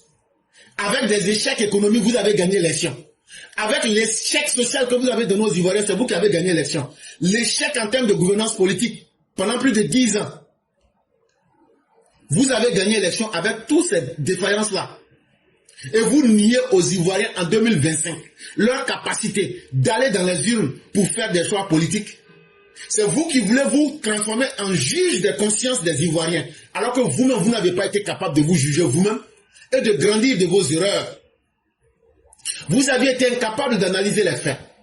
Et vous aviez été dans l'incapacité de retirer les leçons des expériences qui ont été vécues. Vous voulez encore offrir les mêmes choses aux Ivoiriens. Tellement vous aviez honte de vous-même. Vous avez transformé votre FPI en PPACI, MGC, COGEP, GPS, tout. Si vous aviez bien dirigé, vous n'auriez pas changé le nom de ce groupuscule d'individus. Cette posture ne laisse pas indemne la dynamique vitale. Et c'est de ces expériences fâcheuses et lamentables qu'on a pris conscience et on s'est dit, on va construire un autre monde avec une démocratie viable, une démocratie qui va se réveiller pour donner de l'espoir aux Ivoiriens. Oui, vous aviez brisé notre démocratie, vous avez corrompu notre démocratie, on en subit encore les conséquences, mais on a décidé de ne plus laisser notre sort dans vos mains. On va construire un nouveau monde sans l'esprit délétère de votre complotisme et de vos insurrections. On ne va plus accepter que votre populisme insurrectionnel vienne défier la République. Si vous n'êtes pas capable de vous interpeller vous-même, de faire des critiques constructives que vous pouvez opposer au gouvernement dans une démocratie, c'est que être opposant, ça n'a aucun sens. Et donc, c'est pourquoi vous allez garder votre silence pour que l'émergence puisse être le moteur des Ivoiriens. Parce qu'on sait d'où vous venez. Le mal de la Côte d'Ivoire, c'est le FPI, PPACI, COGEP, MGC, GPS. Vous avez précipité la Côte d'Ivoire dans des errances partisanes. Vous avez ruiné le pays. Vous avez détruit les opportunités de construire un pays et de laisser un avenir aux Ivoiriens. Aujourd'hui donc, vous voyez tout le contraire qui se réalise de ce que vous avez fait. Au lieu de vous sentir coupable de désertion politique, vous voulez encore tomber dans les boycotts électoraux, comme si on était en 95, comme si on était en 2000, comme si on était ceci. Mais, de gré ou de force, que ça vous plaise ou pas, depuis avril 2011, là, le RHDP est le parti dominant. Et vous, les opposants, vous n'avez fait que ouvrir au RHDP un boulevard de maîtrise quasi totale du champ politique ivoirien. Et ça là, quand on vous conseille, si les conseils ne vous ont pas été suffisants, c'est les conséquences qui vont vous amener à comprendre la réalité. En tout cas, pour nous, nous avons fait ce que nous pouvions. Et donc, mesdames et messieurs, on va lire l'édito des Mères Blancs. Et après cela, donc, il nous restera très peu de temps. Mais on va rapidement laisser la parole aux uns aux autres pour que vous puissiez vous exprimer. Bonjour éclaireur pour vérité, bonjour à tous mes condisciples de la digne classe éclaireur pour vérité. Mon édito aujourd'hui a pour titre La dictature des Berniers. Avons-nous les mêmes valeurs socio-culturelles que les Occidentaux? Non. Alors, une de nos erreurs, c'est d'avoir délaissé nos lois ancestrales, nos coutumes ancestrales, pour les remplacer par celles des Blancs. Soumaïla Traoré d'Ibra Doumi, Jean-Louis Bakala, Afinguessan et bien d'autres ont ceci en commun, qu'ils sont nés de mères ivoiriennes et d'un père non ivoirien. En malinké, on les appelle Bérini et en guéré, Djoug. Le Bérini est l'enfant de la femme dans une famille. Il est plus choyé du côté maternel. Il est celui qui confisque une vache et qui la rendra contre une calebasse d'eau fraîche ou parfois contre une modique somme. Tous ces caprices lui sont pardonnés le temps que durera la cérémonie de baptême, de mariage ou même de décès. Peu importe la classe sociale de ses parents maternels, il se soumettra à l'autorité de n'importe quel membre, sans distinction d'âge ni de classe sociale. Cette réalité peut aller au-delà de la famille et s'étendre à la tribu et même du pays de la mère d'un individu. Combien de fois nous pouvons entendre un étranger nous appeler maman pour la simple raison que sa mère à lui est ivoirienne? Mais alors, nous connaissons des Bernis, des Djougans qui foulent aux pieds tout.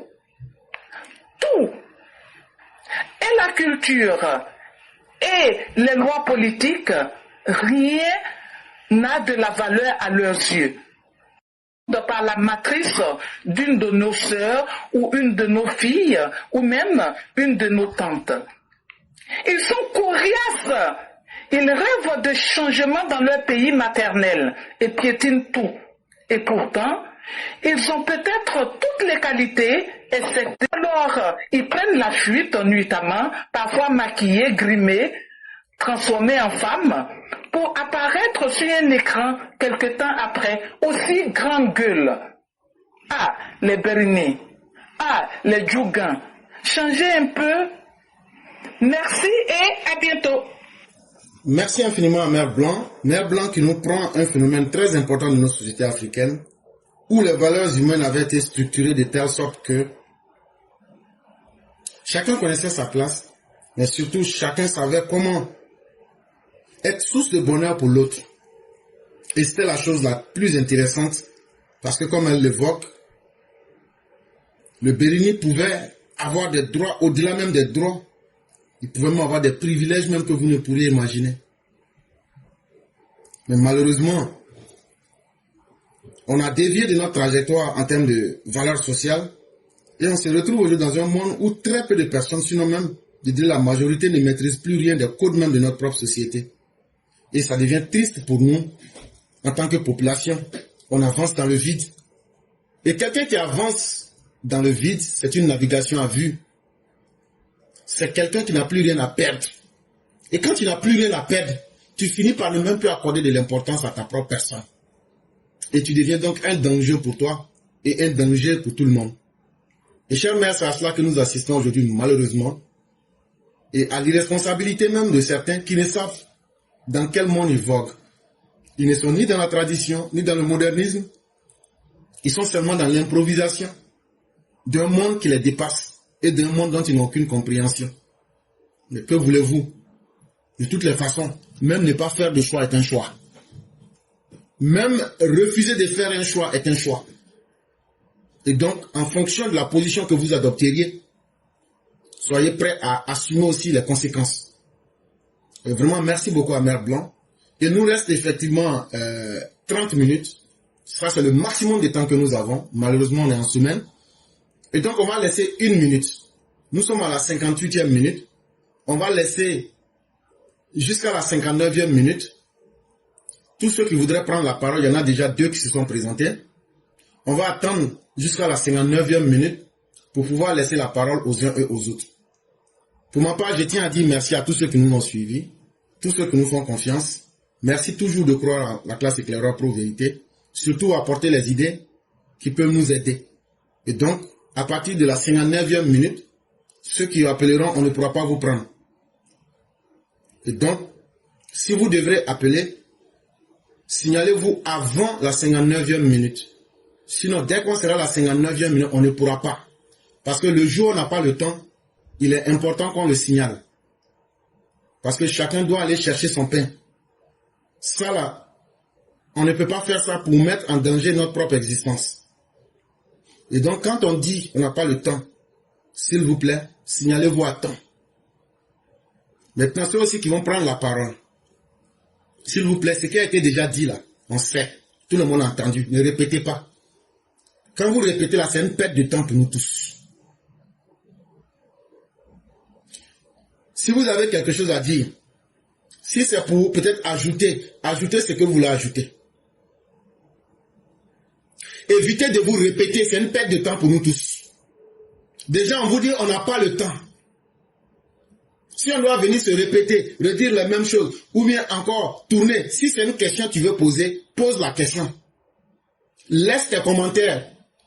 Pose ta question, on répond, tu n'es pas d'accord, tu reposes.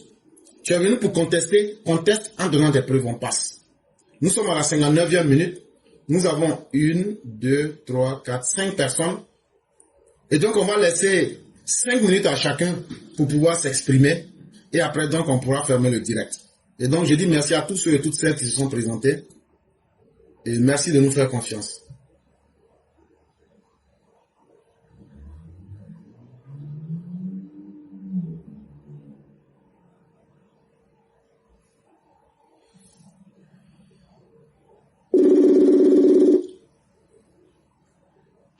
Allô? Allô? Oui, bonjour le grand maître, comment allez-vous? Bonjour, je vais bien et vous? Dieu merci, tout va pleurer. Ok. Vous avez un micro, nous n'arrivons pas à vous entendre. Vous m'entendez? Vous êtes loin de l'appareil, ou bien vous avez un micro, nous n'arrivons pas à vous entendre correctement. Et vous avez aussi un appareil qui est allumé, qui fait aussi des échos, donc on ne vous entend pas correctement. Vous m'entendez mieux maintenant? Allô? Oui? Oui, vous m'entendez mieux maintenant? Oui, on vous entend parfaitement. Ok, ça va. Éclaireur, moi, je voulais pas aller trop loin. Je voulais juste souligner quelques points. Cette histoire des manifestations du 2 août, là, je suis pas pour. Comment se fait-il, ces gens-là, ils veulent manifester au nom de quoi? Pourquoi c'est à partir d'Hôtel Ibis jusqu'à la présidence? Pourquoi occuper tout ce boulevard-là? À cause de quoi? À cause de qui? C'est à quel objectif? S'ils veulent sortir, s'ils veulent manifester, c'est pas le moment. On a 80 ou moins de 90 jours. Et aujourd'hui, c'est maintenant ils veulent sortir. Voilà maintenant le fils de cette cochonne-là, ce bâtard, ce merde d'Amana Pika, se déchirait des résultats. Lui joue gonflé, on dirait cochon, là, ce bâtard-là. C'est parce qu'on l'a laissé faire jusqu'à aujourd'hui. Lui, il va venir s'asseoir, qui fait conférence de presse. Lui, il va venir nous dire où quoi les gens ils doivent sortir. Ah ouais, on est là. Aujourd'hui, ceux-là, ils ont oublié 2011. Ceux-là, ils ont oublié d'où nous venons. 14 ans après, 13 ans après, ils veulent nous revenir, ils veulent nous faire venir où? Aujourd'hui, qu'est-ce qu'on demande de plus? À nos petites réalisations, on a fait là, ils veulent aller mettre la chienlit là-dedans. Les frustrés des saoulés de Paris, les zouzous de merde ou je sais pas de quoi, des souris là. Ces gens-là, ils ont raté leur vie ici, ils ont raté leur vie. Tout ce qu'ils veulent, comment la chienlit va arriver, et ils vont venir profiter, abuser de nous. Comme au Mali. Les soulèvements là, ça a commencé au Mali, comme ça. Après, ils ont commencé à faire les prières de vendredi à la place publique au Mali. On a vu les résultats. Les Clément Dambélé qui étaient là-bas aujourd'hui, ils sont où? Issa Kaoudim, ils sont où? Tous ces gens-là, Ben, le cerveau, le Omar Marco, il est en fuite aujourd'hui. Ça a donné quoi? Le résultat. C'est pour nous amener là. On va être pire que le Mali. Pire que le Mali. Si on va ouvrir les yeux, ouvrons les yeux. Si on va rester vigilant, restons vigilants. Et moi, je vais être cru. Hein. Si tu mets ton doigt dans ton cul, tu vas en sortir avec caca. Ah oui, oui. Ces gens-là, ils veulent que ça. Ils ont raté leur vie. La seule chose qui leur reste, comment on va envoyer Chienlit, on va renverser A en Z, et puis on va se servir. Voilà Mali aujourd'hui. Voilà Burkina. Voilà Niger. La seule fois où on a essayé de manifester au Togo, lui, il a éduqué ce peuple. Même si je ne suis pas pour ce monsieur, cet hypocrite-là, même si je ne suis pas pour lui. Il n'y a pas 3 mois de là, les gens voulaient sortir à Istanbul. Ils sont retournés à la maison. Parce que le bourgmestre d'Istanbul a été arrêté par rapport à la justice. Ils sont rentrés chez eux, vite fait. Le président Ouattara doit s'assumer. Il faut rééduquer ces imbéciles-là. Il faut rééduquer ces bâtards-là. Ces chiens-là. Il faut les rééduquer. Ceux-là veulent que ça. Les images sont là, 2011. Allez-y, regardez, envoyé spécial de France 2, Nicolas Bertrand. Est-ce que la Côte d'Ivoire pourra se relever? Allez-y aussi, regardez, reportage Arte. On a les images. Vous savez d'où l'on vient là? Et on va venir jouer à ça. S'il y a quelque chose que j'aime chez les Juifs, ils ont dit toujours, on s'est fait avoir 2 fois, on ne se fera pas avoir 3e fois. Aujourd'hui, ils ont compris quelque chose. La meilleure défense, c'est l'attaque. Ne donnons pas tant à ces gens-là. Ceux-là, ils n'en ont rien à foutre. Hein. Si Babo veut sortir, il n'a qu'à venir chercher son bâtard d'Ismaël ici, là. Comme ça, il va aller. Moi-même, je vais l'aider à acheter son billet. Comme ça, on va aller ensemble. Cet imbécile-là, son enfant-là ici, il fait que fumer charbon. On en a assez, on en a marre. Il y en a marre, il y en a assez. Aujourd'hui, qu'est-ce que le pays demande? Vous avez atteint les 5 minutes. Je tenais à le dire. Ça va. Voilà, vous avez... Je vais m'arrêter là. Il n'y a pas de problème. Vraiment, c'est nous qui vous disons merci. Ça va. Voilà, merci beaucoup. Ça va. Il n'y a pas de problème. Merci bien. Il n'y a pas de problème. Et on vous souhaite une excellente soirée. Merci. Je vous en prie. Merci beaucoup.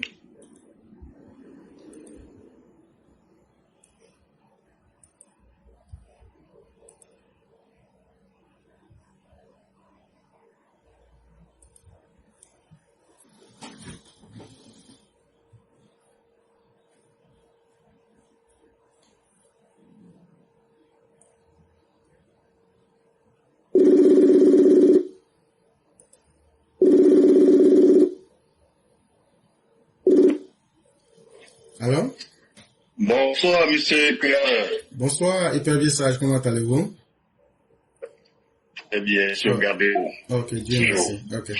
Donc, on va vous laisser vos 5 minutes. Ok, Ok. merci. Mhm.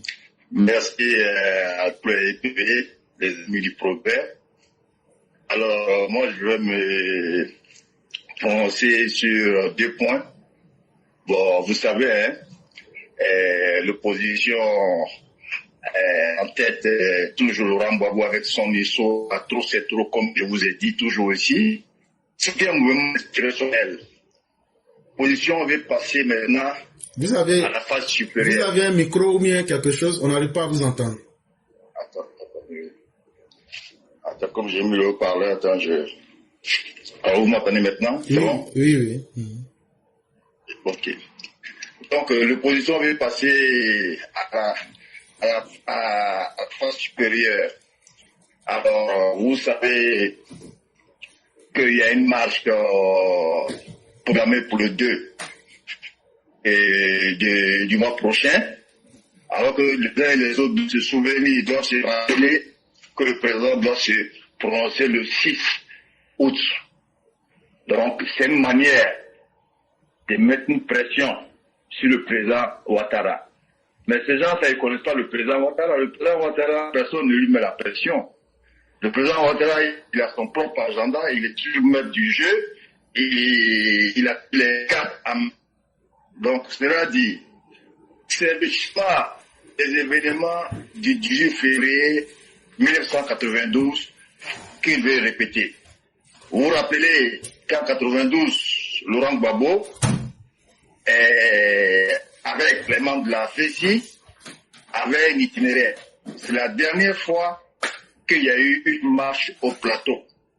Sinon, sous Bédier, sous Gbagbo, il n'y a jamais eu de marche au plateau. Donc pour moi, c'est une provocation. Dans cette opposition, comme je le dis toujours, est à la recherche des bilans macabres. D'après les dits de Laurent Gbagbo à Dabou, une protestation permanente, multiforme et sur tous les fronts. Et selon un membre aussi du PPACI qui a dit, un jour nous allons tous nous retrouver dehors. Et tant que nous n'aurons pas gain de cause, nous n'allons pas rentrer. D'autres vont se retrouver à la résidence de Cocody et d'autres au palais. Aujourd'hui, ils ont choisi l'hôtel Ibis, place de la République. Mais c'est une provocation, le palais a Dieu pas. J'ai parlé avec un ami, il me disait non, c'est fini, Gbagbo ne peut plus rien, c'est fini, il est mort. Je dis, non, non, non, non, non, non, non. Il a toujours été minoritaire, il n'a jamais gagné une élection. Mais il a cédé en 2000 à la magistrature suprême. Comment? Par sa manipulation. Là, il est en train de manipuler les jeunes. Il veut répéter le schéma de 1992 où l'itinéraire choisi n'a pas été respecté. Et en son temps, c'était le Premier ministre, le président Alassane Ouattara, qui était Premier ministre, qui a fait une conférence de presse. Et il a même brûlé sa voiture. Fait croire à l'opinion nationale qu'on devait le tuer. Et il a tiré les regards des TV5 en son temps.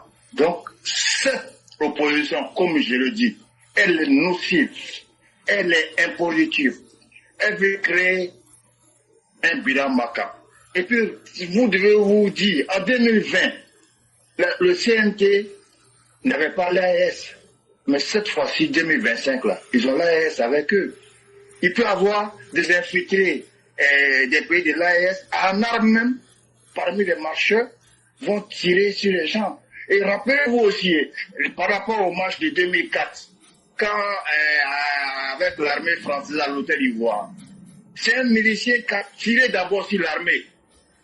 Et les Français ont riposté. Donc faisons très très attention. Cette marche-là, moi je pense qu'on peut les autoriser à aller faire des meetings, oui, dans un coin bien, et puis l'armée va maintenir l'ordre, mais les laisser, comment on appelle la grande voie, VG, le boulevard Fauboigny, jusqu'à la place de la République, moi je pense que c'est un risque. Il peut y avoir des dégâts, et puis ils vont rechercher des morts et interpeller la communauté internationale. Moi je pense que nos autorités doivent suspendre même les marches et les marches jusqu'à nouvelle heure. Parce qu'ils sont à la recherche. Quand ils disent qu'ils vont marcher, je vous dis qu'ils sont à la recherche de quelque chose. C'est le mouvement trop, c'est trop là qui est là pour mettre en exécution leurs plans, les mauvais plans et chercher le regard de la communauté internationale. Comme mon temps arrivé, M. Cléret, encore merci. Je pense que vous avez tout expliqué en l'heure à l'âge. Je vous ai pris en marche. Que Dieu bénisse la Côte d'Ivoire et Dieu protège tous les Ivoiriens. Merci encore, M. Cléret. Vraiment, merci infiniment, éparvier sage. Et tout se comprend. Hein? Voilà, Gbagbo a compris que lui-même, il avait dit qu'il allait lancer le mot d'ordre. Comme il n'a pas été courageux, il veut passer par ses proxys pour le faire. Il n'y a pas de problème. Que ce soit X ou Y, on revient à la même chose. Et on saura contenir toute velléité à la hauteur de ce qu'elle sera. Ça, on ne va même pas trop parler. Quand on parle, on les inquiète. Ils n'ont qu'à sortir seulement. Quand on parle, on leur donne des idées. On ne va pas trop communiquer sur ça. Là. Nous aussi, on va s'apprêter pour les attendre. C'est tout ce que je peux dire. Et je ne ferai rien d'autre comme commentaire dessus. Si le gouvernement veut, ils peuvent leur donner le droit. Nous, ça, ce n'est pas de notre ressort. Mais la Côte d'Ivoire, là, ça appartient à nous tous. Ce ne sont pas des réfractaires, des anarchistes qui vont s'imposer à nous. Non. On saura répondre à la hauteur de la bêtise qui nous sera faite. Et ça fait nous confiance. Vraiment, merci à vous-même. On va vous souhaiter une excellente soirée et bien des choses à toute la famille.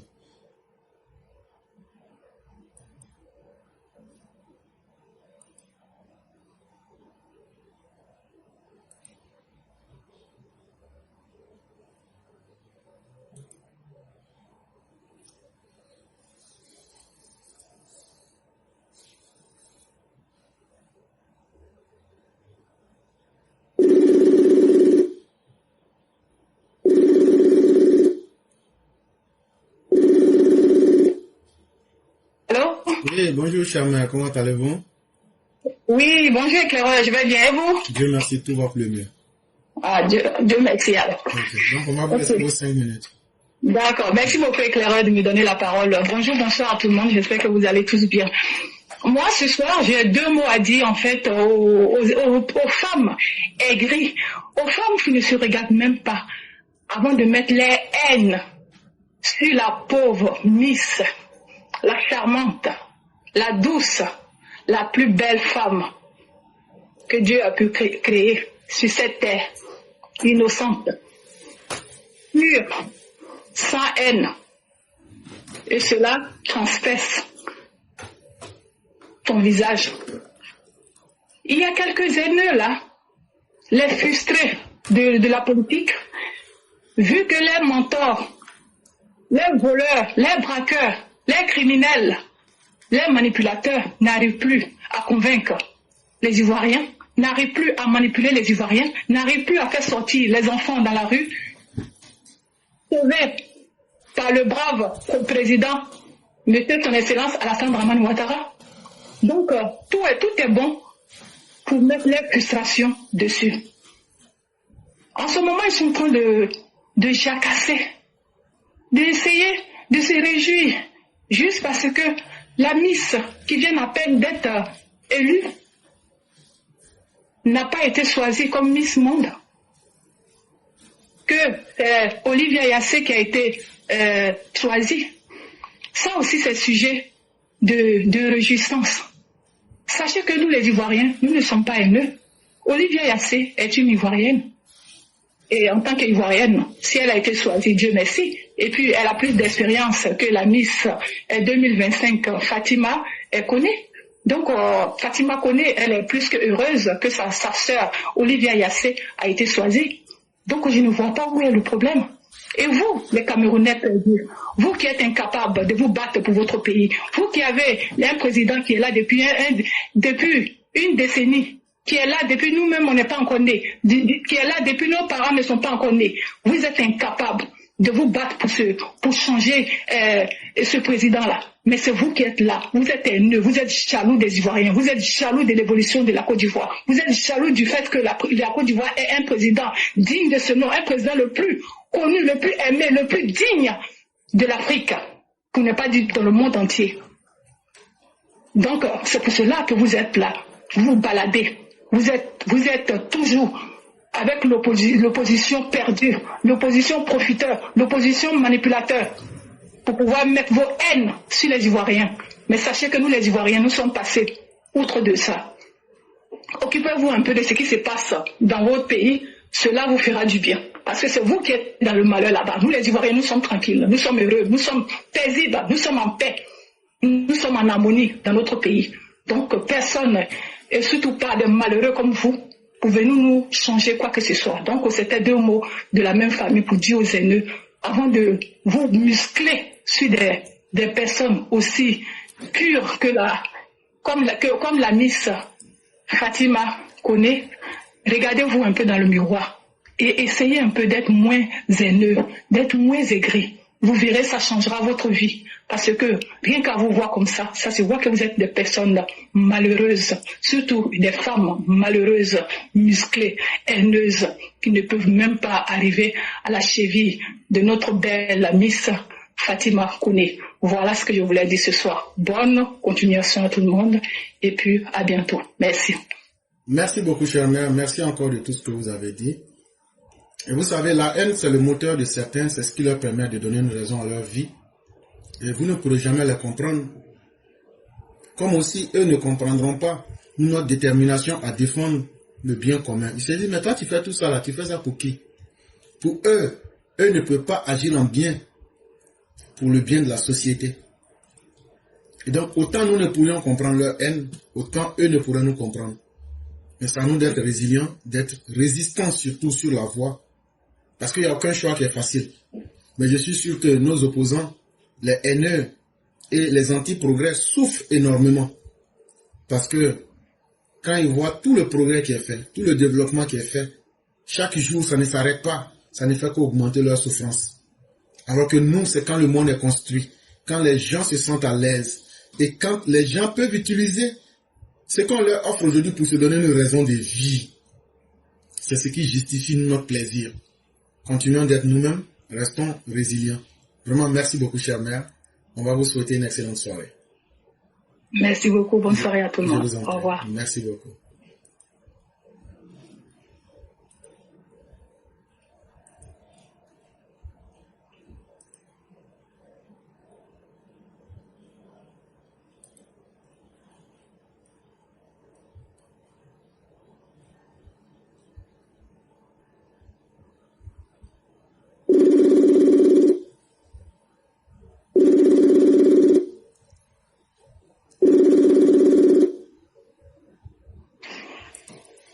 Allô? Bonsoir, cher frère éclaireur. Bonsoir, Sunjata le concurrent. Comment allez-vous? Je vais très bien chez vous. Ça va. Donc, on va vous laisser votre temps de parole. Alors, je vous remercie de me donner la parole. Nous allons parler du sujet d'actualité qui concerne la fameuse marche du 2 août 2025 de l'opposition complètement en panne sèche.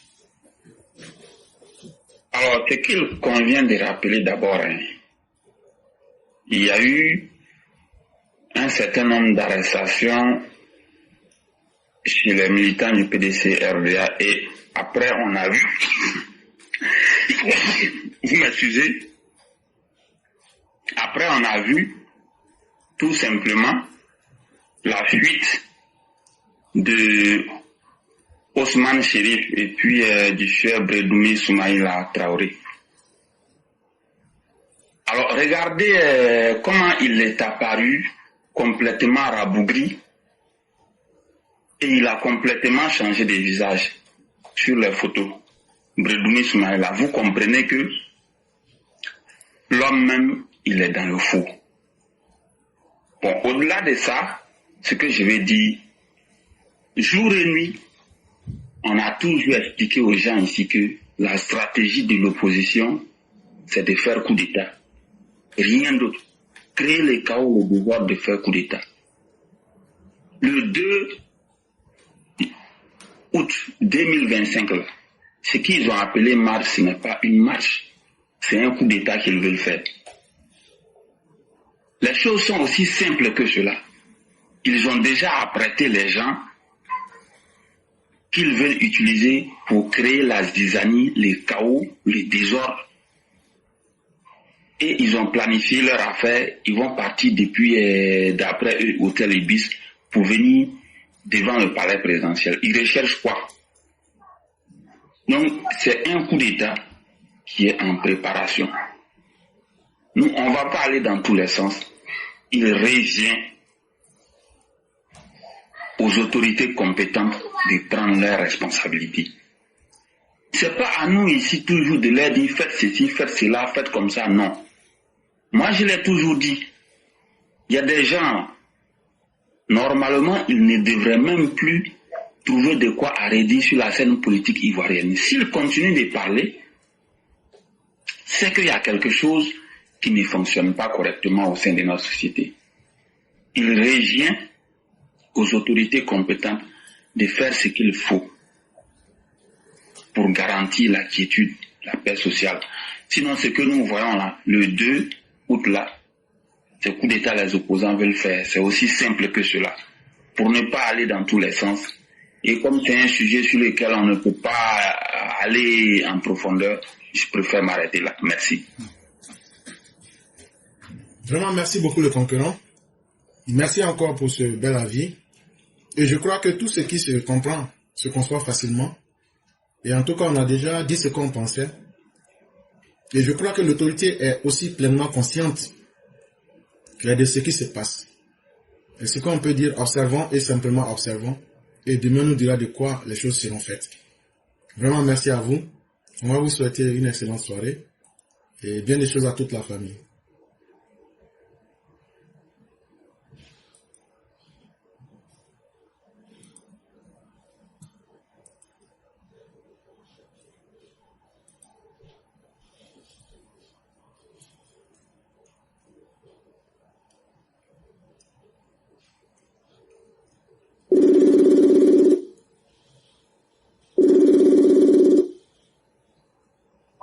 Allô?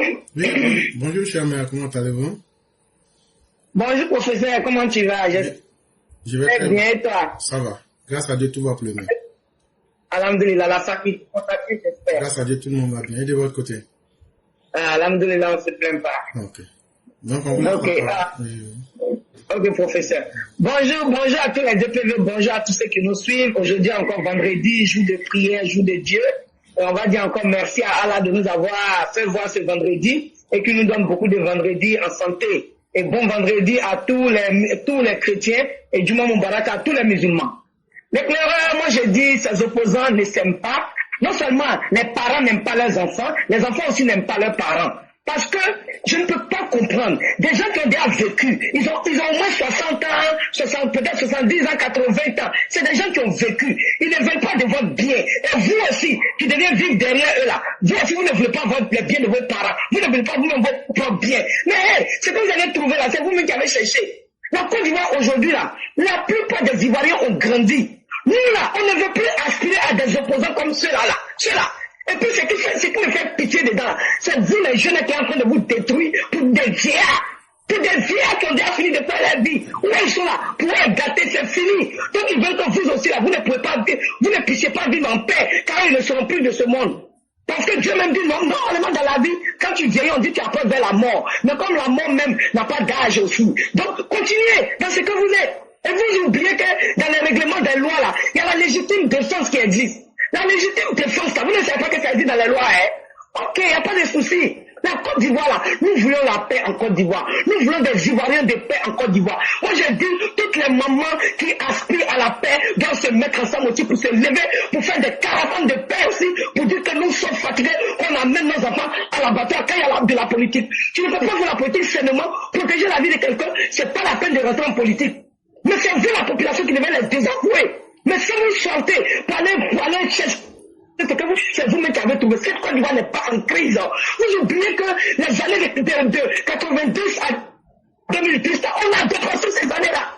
Dieu nous a donné un président qui nous donne la paix, qui nous permet de vivre, de nous épanouir en Côte d'Ivoire. Mais vous dites que ça ne vous arrange pas. Tout ce qui vous arrange, c'est de voir les Ivoiriens malheureux. Vous n'êtes pas des gens de bien. C'est pas quand les gens disent souvent sur les réseaux, on dit la politique c'est un jeu. Non, la politique c'est un jeu, mais pas avec ces opposants-là. Ils n'ont pas encore compris ça. La politique c'est les jeux d'idées, les débats, les projets. C'est-à-dire, je viens, tu m'as bambou, il a dit, quand tu m'as bambou, tu m'as eu, c'est ce qu'on appelle politique. Mais ceux-là, ils ne sont pas prêts. Ceux-là, ils disent, on n'a qu'à pleurer dans Côte d'Ivoire. Les Ivoiriens doivent toujours pleurer. Mais on est fatigué de cette politique. Mais Dieu, qui est le suprême, le Dieu que nous prions aujourd'hui, le Dieu que nous allons partir, nous partons, nous les musulmans, dans la mosquée, pour aller prier, nous demandons toujours de nous donner la paix. Et Dieu a sa main sur la Côte d'Ivoire. Dieu qui n'aime pas la paix, c'est vous qui n'allez pas voir cette Côte d'Ivoire de paix. Sinon, Dieu, ses enfants, qui aspirent et qui aiment le travail de Papa Dou, qui aiment ce que le gouvernement a fait là. Dieu va sauver les âmes de vos bras parce que vous êtes les ennemis de la Côte d'Ivoire. Vous n'êtes pas des gens. Regardez Brétoumi, regardez comment à quoi il ressemble. Il est en train de gonfler de son visage. Il n'a rien vu d'abord. Vous allez voir ce que tu vas vous montrer, Inch'Allah, vous, opposition de Côte d'Ivoire. Vous n'êtes pas bien. Vous n'aimez pas vos enfants aussi ne vous aiment pas. Donc vous êtes même pipe, même tabac. Merci le Coran, je m'arrête là. Que Dieu protège la Côte d'Ivoire, que Dieu protège Papa Ado et tous ceux qui l'entourent. Et qu'il continue de donner la paix à la Côte d'Ivoire et protège toutes nos forces de l'ordre qui nous permettent d'avoir cette paix-là. Merci, professeur Éclaireur, et toi aussi, sois béni, et bon Juma à toi. Merci beaucoup, cher maire, et puisse Dieu agréer toutes les bénédictions faites. Est-ce que nous pouvons dire à ses opposants, on va plus trop parler sur la toile, on a joué les intéressants. La route où vous allez marcher, il y a goudron dessus, non? C'est goudron de Ouattara. Arrangez-vous là. Pliez goudron là comme tapis pour mettre à côté, et puis vous allez marcher. Parce que si c'est sur la route là, le jour où vous allez marcher là, c'est ce jour-là même aussi que vous allez trouver des gens aussi là, eux vont venir dans le sens contraire. Parce que eux là, ils voudront passer à côté de vous. Vous savez ce que cela signifie. Donc là, que Dieu fasse que le 2 n'a qu'à arriver vite. Moi je ne suis pas de ceux qui sont là, non. Il faut essayer de sensibiliser pour la paix. Je n'ai pas dit que c'est une mauvaise chose, hein. Mais cette histoire de la Côte d'Ivoire, là, il faut qu'on se casse les gueules. Ah oui, il faut qu'on se casse les gueules sérieusement. Et qu'il y a un là qui va mater son ami. Là, on va se respecter. Si guerre civile ne vous a pas donné leçon, si le pardon du président Ouattara ne vous a pas donné leçon, si la paix dans laquelle tout le monde vit ne vous a pas donné des leçons là, et que vous pensez que vous êtes plus garçon que quelqu'un en Côte d'Ivoire là. En tout cas, arrangez-vous. Où vous allez marcher là? Demandez si c'est Ouattara qui a mis goudron là. Enlevez des... Sinon, l'intention pour laquelle vous avez organisé cette marche là, on va aller vous aider dedans. Mais on va écraser ça comme piment sorcier pour mettre dans vos yeux, dans vos bouches. Vous pensez que vous là, les Ivoiriens vous aiment quoi? Et qu'on va tolérer vos bêtises. Mais vous avez fini. Mais marche là, on va faire. Marche ça là, on va faire. Et comptez, vous ne serez pas les seuls à aller faire cette marche. On va vous aider à marcher avec vous. On va vous aider à marcher avec vous. Et on vous encourage à faire cette marche. Ce qui va arriver là, si le ciel va tomber là, le ciel n'a qu'à tomber. Mais en Côte d'Ivoire là, ce n'est plus politique. C'est devenu la haine pour la haine. On dit un mal qui est sans fin là. Mieux vaut y mettre fin en mettant fin à sa propre vie. C'est qu'on est en train de prendre la Côte d'Ivoire là. Un jour on va se réveiller, c'est un génocide rwandais qui va être en Côte d'Ivoire. Les gens se sont amusés avec cette situation. Mais si vous sortez le 2 là, ça sera le début d'une nouvelle réalité en Côte d'Ivoire. On ne vous demande pas de ne pas sortir, hein. Sortez pour faire ce que vous avez à faire. Mais vous allez compromettre. C'est comme si les Ivoiriens étaient des sujets d'expérimentation. Bédié est venu là détruire la vie des Ivoiriens. Il a été chassé. Gbagbo est venu pendant 10 ans. Il a noyé les Ivoiriens. Vous voulez venir encore pour reprendre la même chose.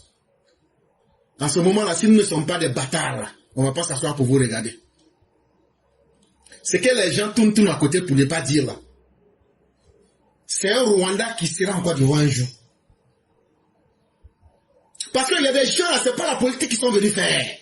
C'est comment détruire les vies des Ivoiriens pour réaliser eux leur bonheur. Ces gens-là, on va les neutraliser.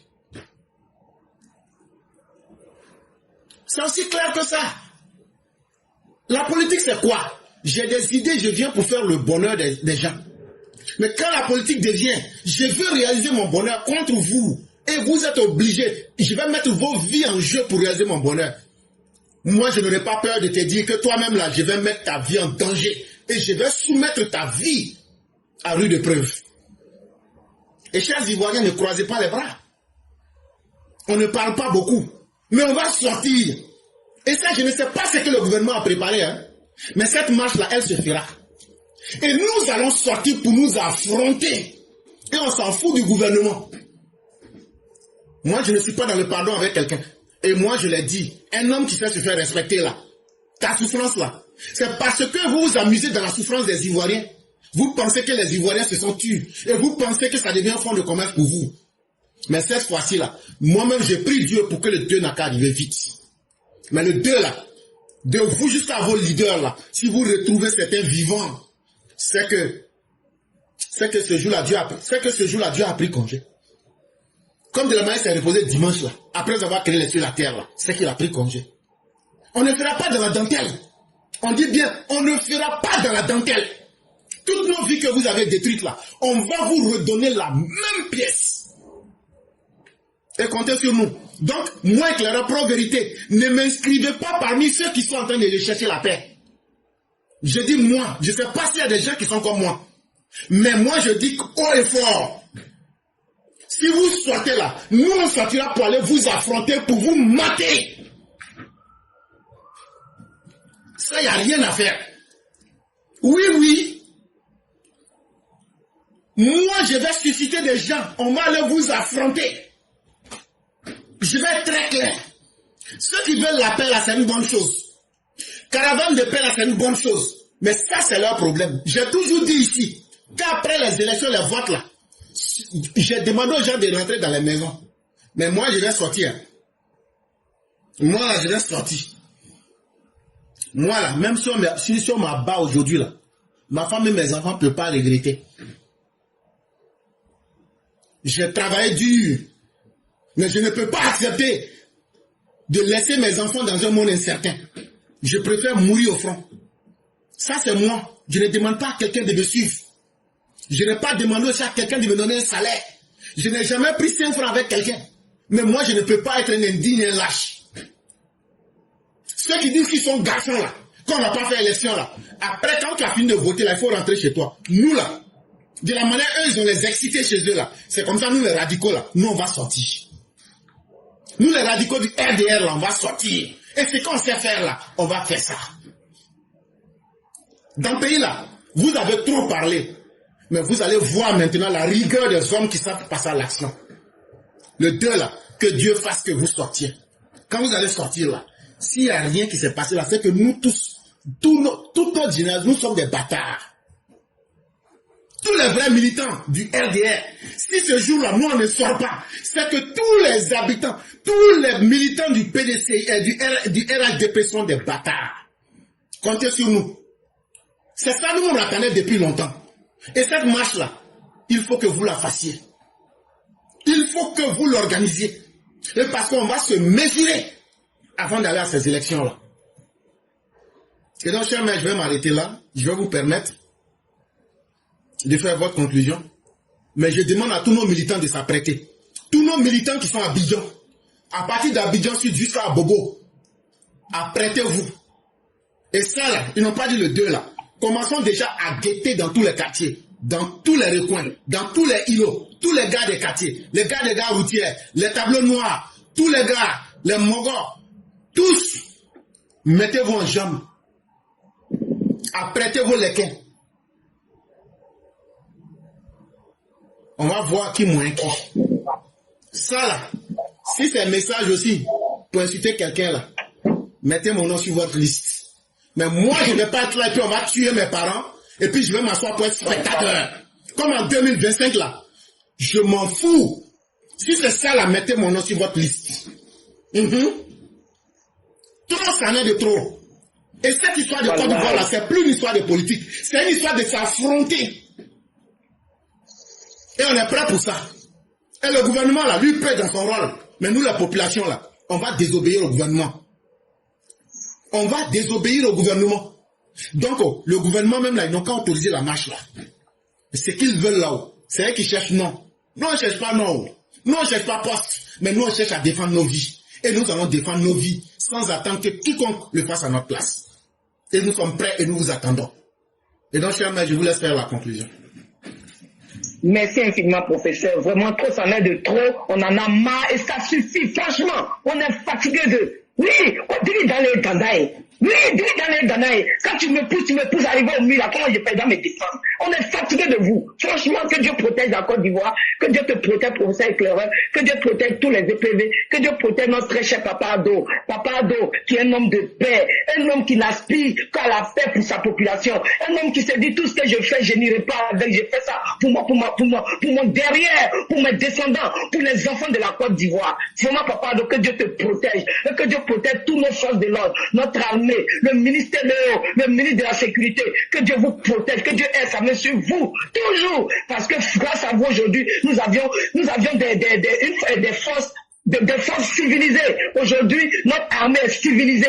Notre armée est une armée républicaine. Et cette armée républicaine veille jour et nuit en train de nous donner la tranquillité. Et cette tranquillité, Dieu ne permettra jamais que ce soit dérangé. En ce grand jour de vendredi, jour d'Allah, je demande à Allah d'anéantir tous les ennemis de la Côte d'Ivoire. Tous ceux qui se disent qu'ils sont ennemis de la paix. Tous ceux qui se disent qu'ils sont ennemis de ce que Dieu lui-même il a imposé.